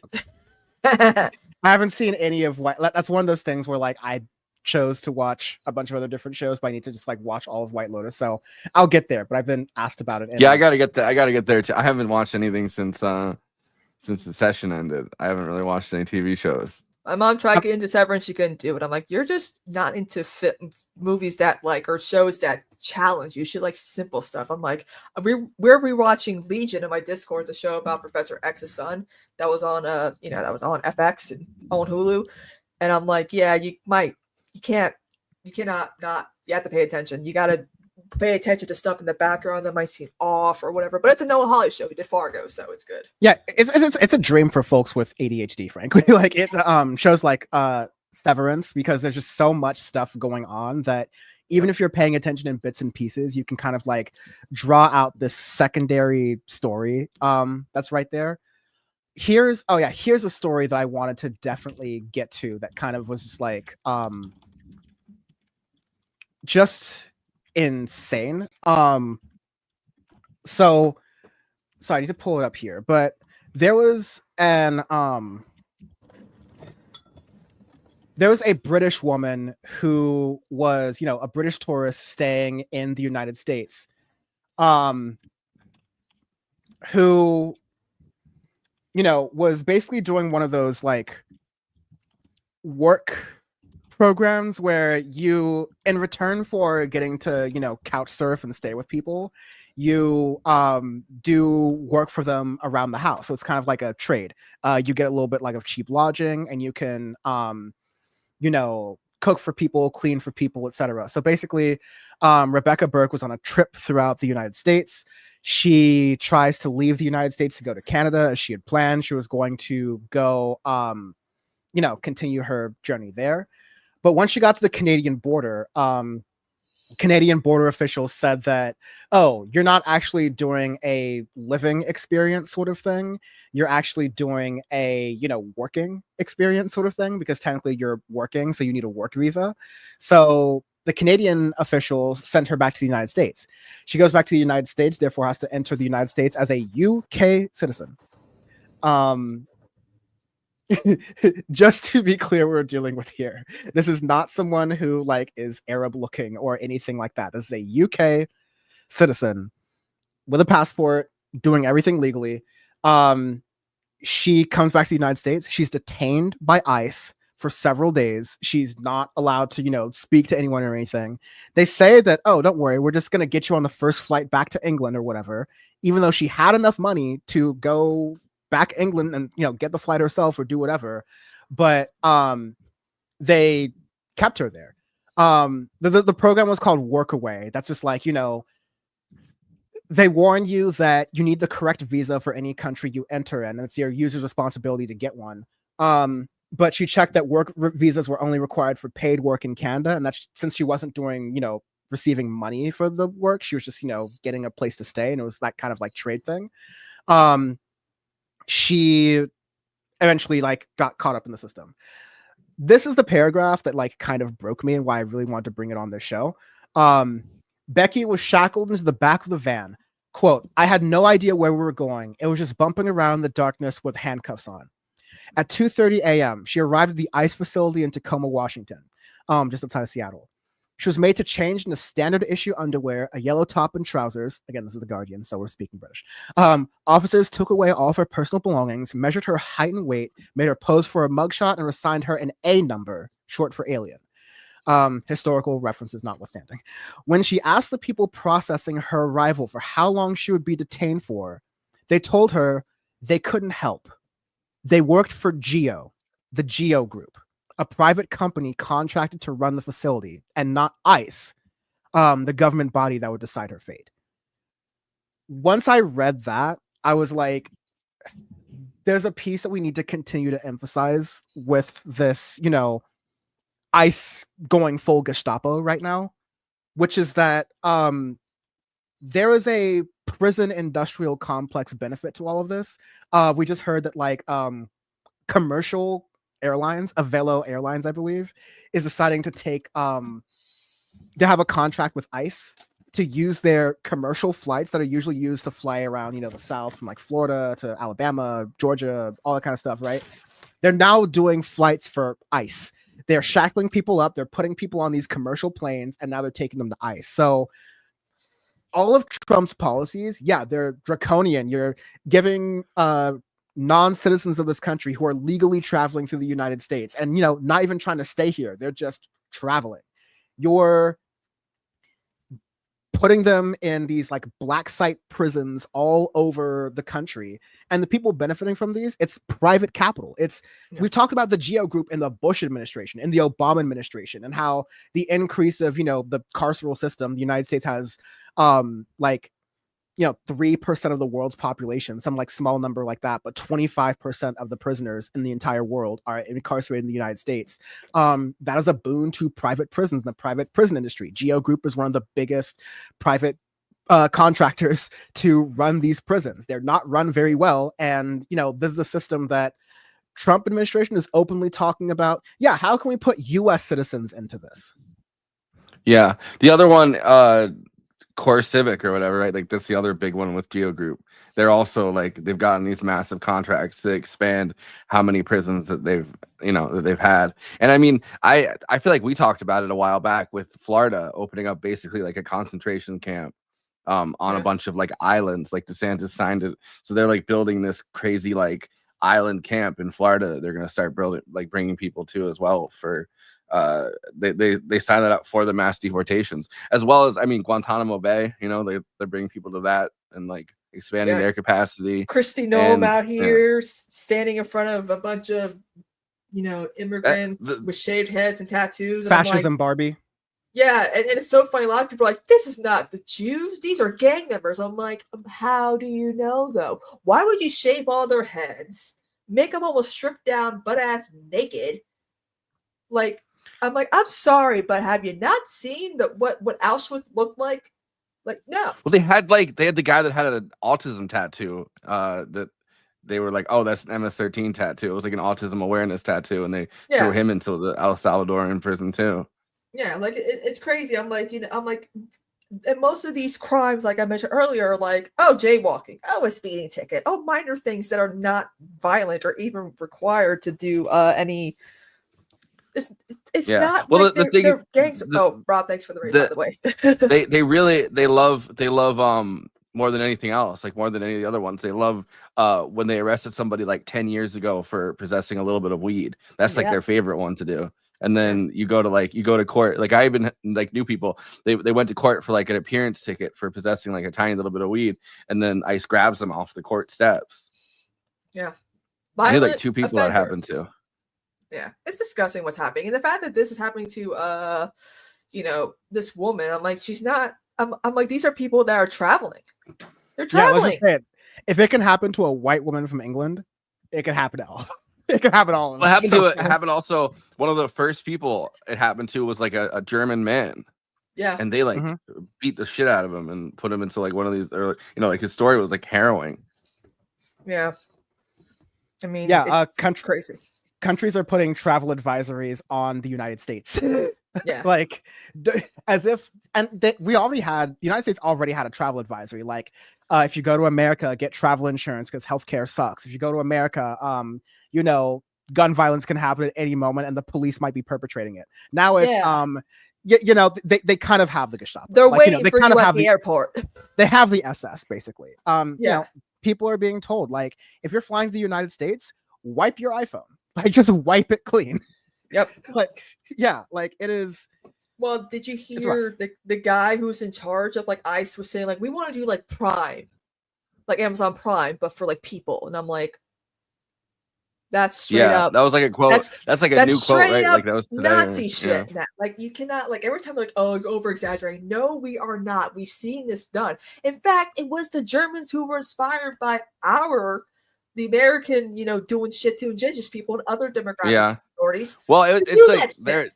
their entire. I mean, like the first concentration camps. It was England in the Boer War, and then the Spanish, and then us doing concentration camps in the Philippines. Like those are Yeah. two of the biggest, inspirations. And then of course, Hitler loved writing about Native Americans too, and like reservations. Yeah. But like, he mentioned that a lot in the stuff that he wrote about. Yeah, and also too, I still cannot believe to this day we still call what we did to Japanese Americans internment camps. No, it is a concentration camp.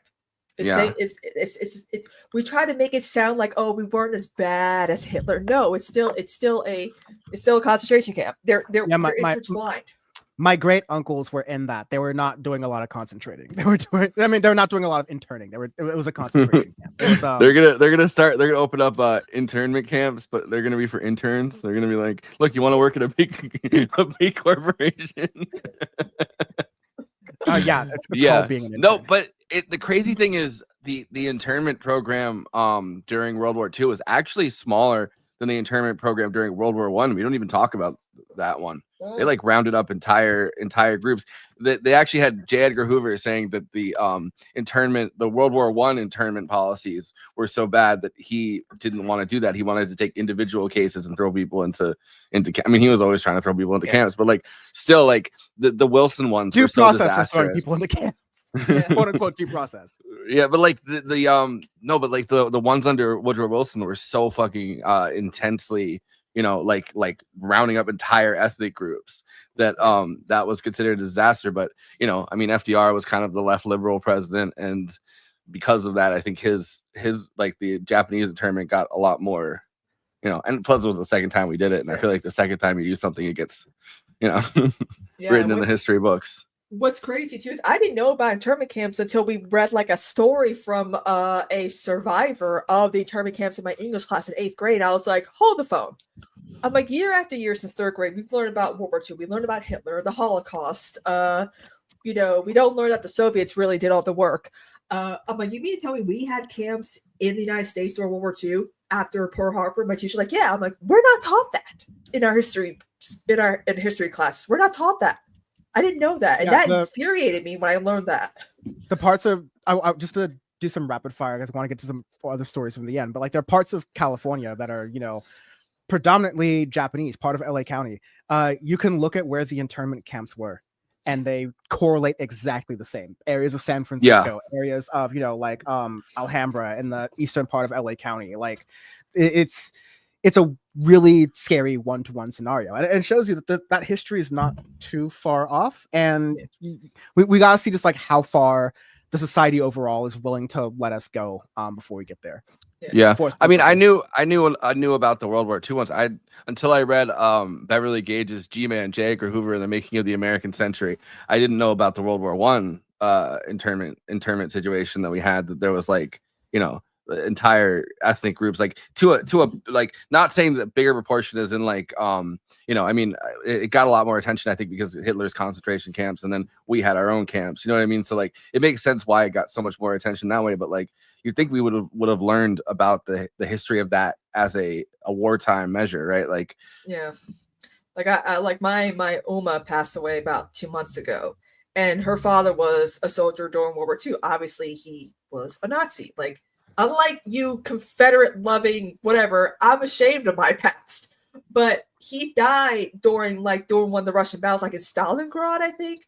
And they had letters about the stuff that he was like sending my great grandmother, like what he was doing and what the soldiers were going through and what the shit Hitler was instructing them to do to anybody who was a Russian, like women and children and stuff like that. And I'm like, yikes! Like, it's crazy. Because the background was sorry, really fast. I want. Yeah. I just wanted to move on to the next piece of story, but like, this is history that we just reckon with in our own pieces, but kind of, I mean, a different version of fascism. This is just from Aaron in the Morning. There was a trans woman who was Marcy Reitingen, who was spending time in Florida with her parents, her grandparents on spring break, which, thankfully for a trans woman, your grandparents in Florida is a safe spot. But unfortunately, no, because she was using a bathroom at the state capitol building and unfortunately had violated one of Ron DeSantis's play laws, criminalizing people who use government-owned bathrooms that align with their gender if they are not, assigned that gender at birth. That sort of like phrasing, right? So you have this That domain more fascism. had her on. Apparently she's like a conservative type. She's like politically like conservative from what I've heard. And it's like, but she knows that, she has the right to go into the bathroom of her choice though. The quote here is, "I'm not a political activist. I'm just a normal college student who thinks this law is wrong." Yeah. She's conservative, right? She's like, I saw somebody that I follow on Twitter interviewing her, and she was like, I still like, yeah, it's the same person, yeah. So she's like, I can't remember who she, like which conservative politician she said she liked, but I was like, damn. At least she's a transgender person who's like, I'm willing to get arrested to go into the bathroom of my choosing. You know why? Because freedom, baby. Like, I'm like, okay, cool, awesome. What about? How do you feel about trans women in sports? Yeah, you admire that sort of freedom, but the rubber hitting the road here comes here, where it's like, I understand I could go to jail for up to 60 days in a men's prison, where if the statistics are true, I would be likely to be sexually assaulted or raped. Naturally, like, going to jail would uproot her life. It's a thing she wants to. It's a sacrifice she's willing to make. But we shouldn't have to have people make these sacrifices. Like the number just to take a piss and a shit. Like, come on, people. I want to give a shout out to the Cops podcast, KAWPS, because they started earlier this year. It's some folks who used to work on Lee Camp's Redacted Tonight Show behind the scenes. They're comedians, and every week they just take the most egregious and ridiculous like stories from cops and what they're doing. And a joke, if you will, a recurring joke, if you will, is the number of cops who are arrested for assaulting minors or being arrested for having child pornography on their personal belongings or computers or things like that.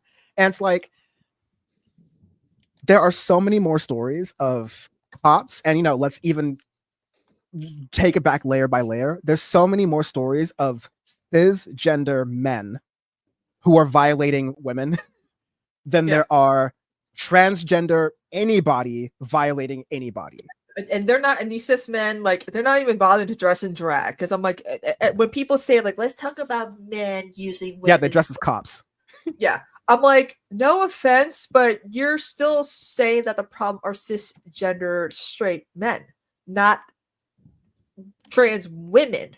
You're saying, I'm like, if men go with, I'm like, there are men who have, like, who can go into women's bathroom and change their kids' diapers, but that won't bother me. What will bother me is when I'm being cornered in the bathroom by a dude, and I'm like, get the fuck away from me right now, or else I'm going to scream so loud that even people outside can hear me. Yeah, there's no Republicans who are like, and you're just talking about like women's sports. There was we're talking about how Riley Gaines is the worst thing to happen to sports. I like on that point, like I just saw a statistic about like the Olympics that are coming up in LA in 2028 are going to be the first Olympics where it's majority women.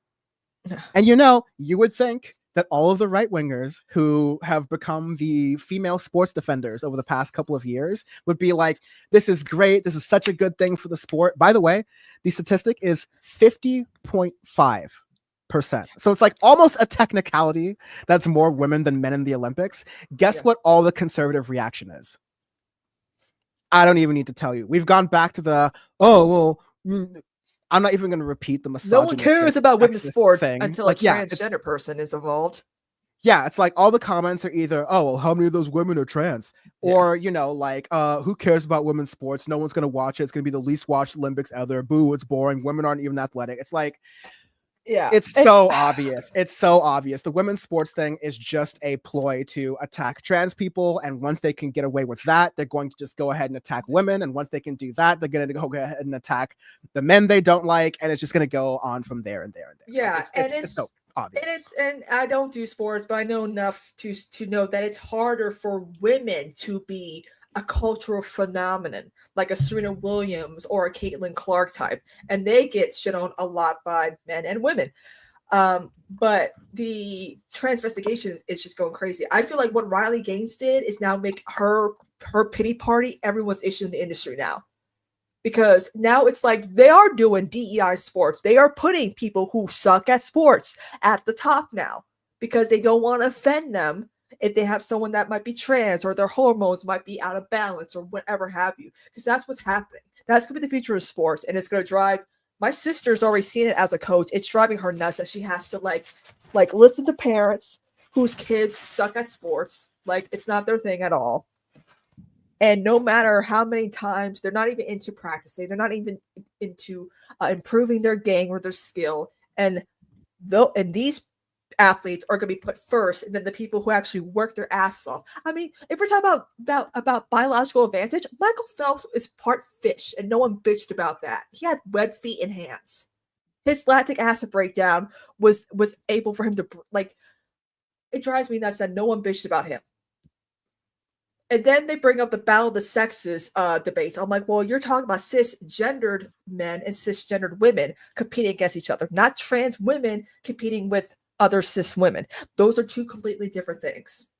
And honestly, some men have beaten women. Other chances, like Billie Jean King, beat that one tennis player because he was a lot older than her. It just really depends on how well, whatever your makeup is, I guess, or if you practice enough, or your age and your weight and whatnot. Like it's so many more factors than just gender.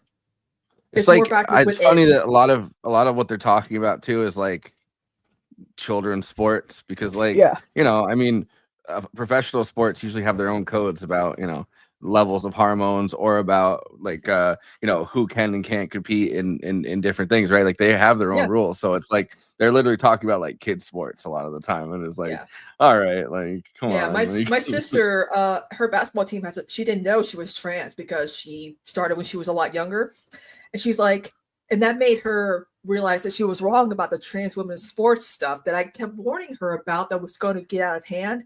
And she's like, guess what I found out about this athlete that's one of my girls who's trans. I'm like, what is it? Is she better than all the other girls? And my sister's like, no, she fucking sucks. Like she should not be playing basketball. And I'm like, told you. Like seriously. Like it's just so funny that you have to experience that in order for you to realize this. Carlos Wildride.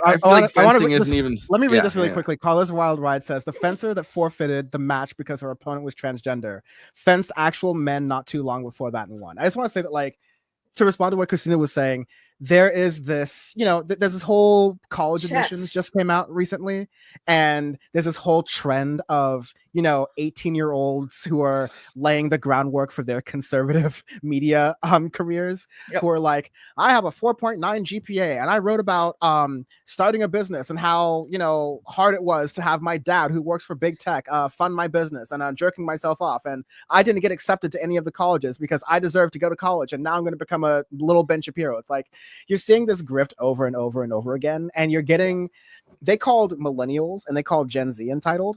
Oh boy. Yeah. Forrest, what are you gonna say about fencing really fast? No, I feel like out of all sports, right? Like I feel like fencing is one that you wouldn't necessarily think of like a biological advantage. There's a biological advantage. Wearing suits. Beauty pageants now. We're wearing gimp suits. There's biological advances in chess, billiards. Like I'm like, are you darts? I'm like, okay, we're going too far now. Like that's ridiculous. Like there's no biological advances in those types of sports. It's all about the mind. It's all about, those are like mind games. There's not about like how fast you can like those, like it's like combative sports. Maybe. Yeah. But like biological advantages in chess and darts and pool. It's all, we're taking a very, dumb version of this, and of course we'll continue talking about this, but we're almost, we're over a little bit, but I didn't want to end on something at least slightly positive and relating to the world a little bit. Puppies. We were talking a little bit, even better actually, we were talking a little bit about we started the show talking about the economic situation in the United States and how even though line go up for one day, the fundamentals behind the economy are permanently screwed. And the recession is likely to continue to happen in 2025 or 2026, if for no other reason than capitalism puts us on this cycle where every 10 to 15 years we're just going to get a recession anyways, and the rents come due for that. And we made the comparison because right-wingers are trying to have used this as a blueprint for what they're doing to America. But we made the comparison to Argentina and what's going on there. And so I think we can look, unfortunately, to the way that Salvadoreños and Argentinians who are like in the country themselves are responding to this austerity crypto government. And there's news that Argentina's largest unions are, going out on massive strikes and street protests. And, this is a big thing in this, hyper policed, militarized sort of space that Milei has created with the help of this, there's this new generation of Chicago boys in America who are pushing this policy to South America. Just to read some of it, the government said the stoppage cost the economy $880 million, disrupting trains, subways, grounding flights, closing banks. Milei's government criticized the striking workers, calling them wild animals.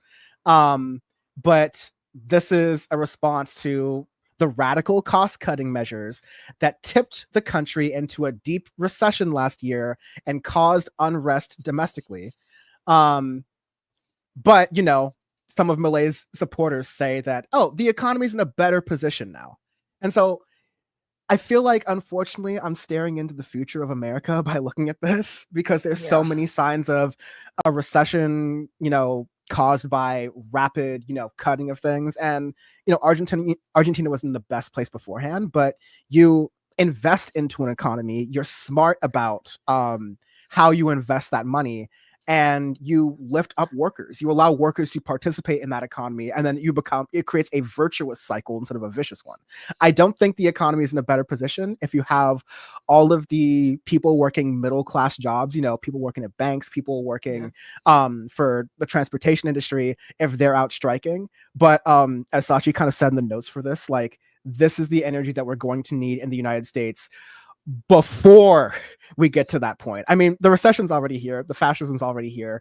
I have this sort of feeling that the summer is going to be very, very active with these kinds of protests, and I hope so. That's why I'm saying, leftists, humble up a little bit. I'm speaking to myself. Go hug a liberal this weekend and build some solidarity, because we are going to be marching in the streets together to make sure that our country is completely not sold for parts like we're seeing in Argentina and El Salvador. Otherwise, we're all going to be paying for food in crypto and the Iraqi dinar. Yeah. Yeah. Last word. Go ahead.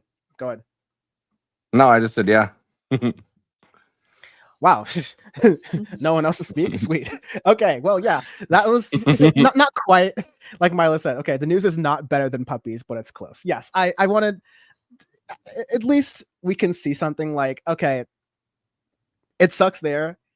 It's going to suck here. We're on the exact same trajectory, but the way out of it is the way out of it that we kind of knew. It's going to be people powered. It's going to be bottom up, not top down. And there's a lot more of us than there are of them. And once they realize that, the rich people can't fly their planes anymore because everyone working for the FAA is either fired or on strike. Mm-hmm. The rich people, the stock market's not going well for them, and the bond market is now worth less for them. So all these rich people, like, the Elon Musks of the world, but also the Dave Portnoys of the world, who are able to borrow against their stock and avoid paying taxes, their investments are going to be worthless, and they are going to default on their loans.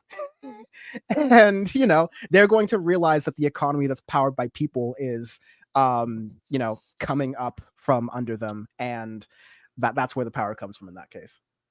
Yeah, I mean, I'm very curious to see how the Trump Elon thing ends, because for a while I was like, all right, like, he paid enough money that I think Trump is just gonna let him rock, and no matter how unpopular he is, Trump's just gonna let him hang around. But it seems like that relationship's coming to the breaking point over the tariff thing, and also in Wisconsin. Elon he has no riz. The stench of failure. It's been noticed by Politico and a couple of others. Elon Musk has been, almost refreshingly absent from cabinet meetings lately. Mhm. Yeah. And he's Well, had he some, had that. Yeah. I think we're about to say He the had same that thing. video. Forrest, He but, had like, that yeah, video he put out the other day where he was like mumbling into the microphone. He's like, "Well, I hope the tariff thing works itself out really well because I don't." And he was like, he was basically saying like, I hope the tariffs work themselves out because I don't really want to. Like he was admitting that he diverged with Trump over this because it's obviously he did the hitting full his bottom Tiger King. line. I may never financially recover from this. Yeah. I mean, and we all know that liberals and Democrats, they pay attention to special elections. So when he put all that money into Wisconsin, yeah, and it wasn't even like it wasn't even. He's now a cancer on Republican elections. Yeah, well, because it was Republicans too. Like people, at least that had voted Republican, even like for other things, they just kind of got pissed off that this guy was clearly trying to buy their election. And like a lot of the people that journalists have talked to in Wisconsin were like, yeah, I don't like somebody showing up, like an outsider showing up in Wisconsin, telling us how to vote and throwing a bunch of money around. Like that guy's trying to buy our election. That's kind of fucked up. Like, yeah, he thought he had a superpower, and his son was just giving the game away in the White House that one time. Like, Elon Musk thought that he was Lex Luthor and that he could, take over the world with his money, and that he was the real president that Donald Trump Especially wasn't. the Jesse Eisenberg one that really was very tech bro-ish. Yeah, like he thinks he thought he had that sauce. He got mollywopped. Like the referendum on Elon Musk that was that special election a couple weeks back, where districts that were plus 15 red were shifting blue. Plus 15 red just like 4 months ago in the general election were shifting blue out of a united hatred for Elon Musk. Not even Donald Trump, but Elon Musk and the plane he flew in on. That Donald Trump doesn't like the stench of failure. He hates it more than disloyalty. He hates it more than his own children. Yeah. He hates it more than Elon Musk's children. So, I don't think he even knows that Tiffany's pregnant. Tiffany? Who's Tiffany? Is she the hot one? I gotta go take a shower after that. Anyways, this has been Power Report. Forrest and Kristina, what's been going on Movie Night Extravaganza lately? What can folks check out? all right, well, we're on a little 2-week hiatus because I'm going to see family next week or whatever. But we did three episodes in a week, just me and Kristina, and we had Ron Placone on, we had Rayvon on, we talked about The Matrix the other 2 days ago, and that was fun. Julia Linger to discuss Bombshell and how it should have been directed and written by women. So we have three episodes from last week or whatever to check out on Movie Night Extravaganza. YouTube.com/Movie Night Extravaganza, correct? Yeah. Yep. Excellent. Yeah, as I've been saying every single week, like this weekend, find some liberals to hug. Seriously, like this is going to take effort, and we're going to need to draw people towards the light if we want to see any kind of progress. You got liberals and conservatives united hand in hand hating Elon Musk. Now let's show why, let's not bully them for being late to the game, but let's, be happy that they are here. And we end with the cat who does not want to be on camera. That's Hoppy Boppy. He's not mellow like Fluffy McGraw is. Very valid. But yes. Remember, folks, the power is within you, so use it wisely. And until then, I love Tesla. Cheers. Bye, all.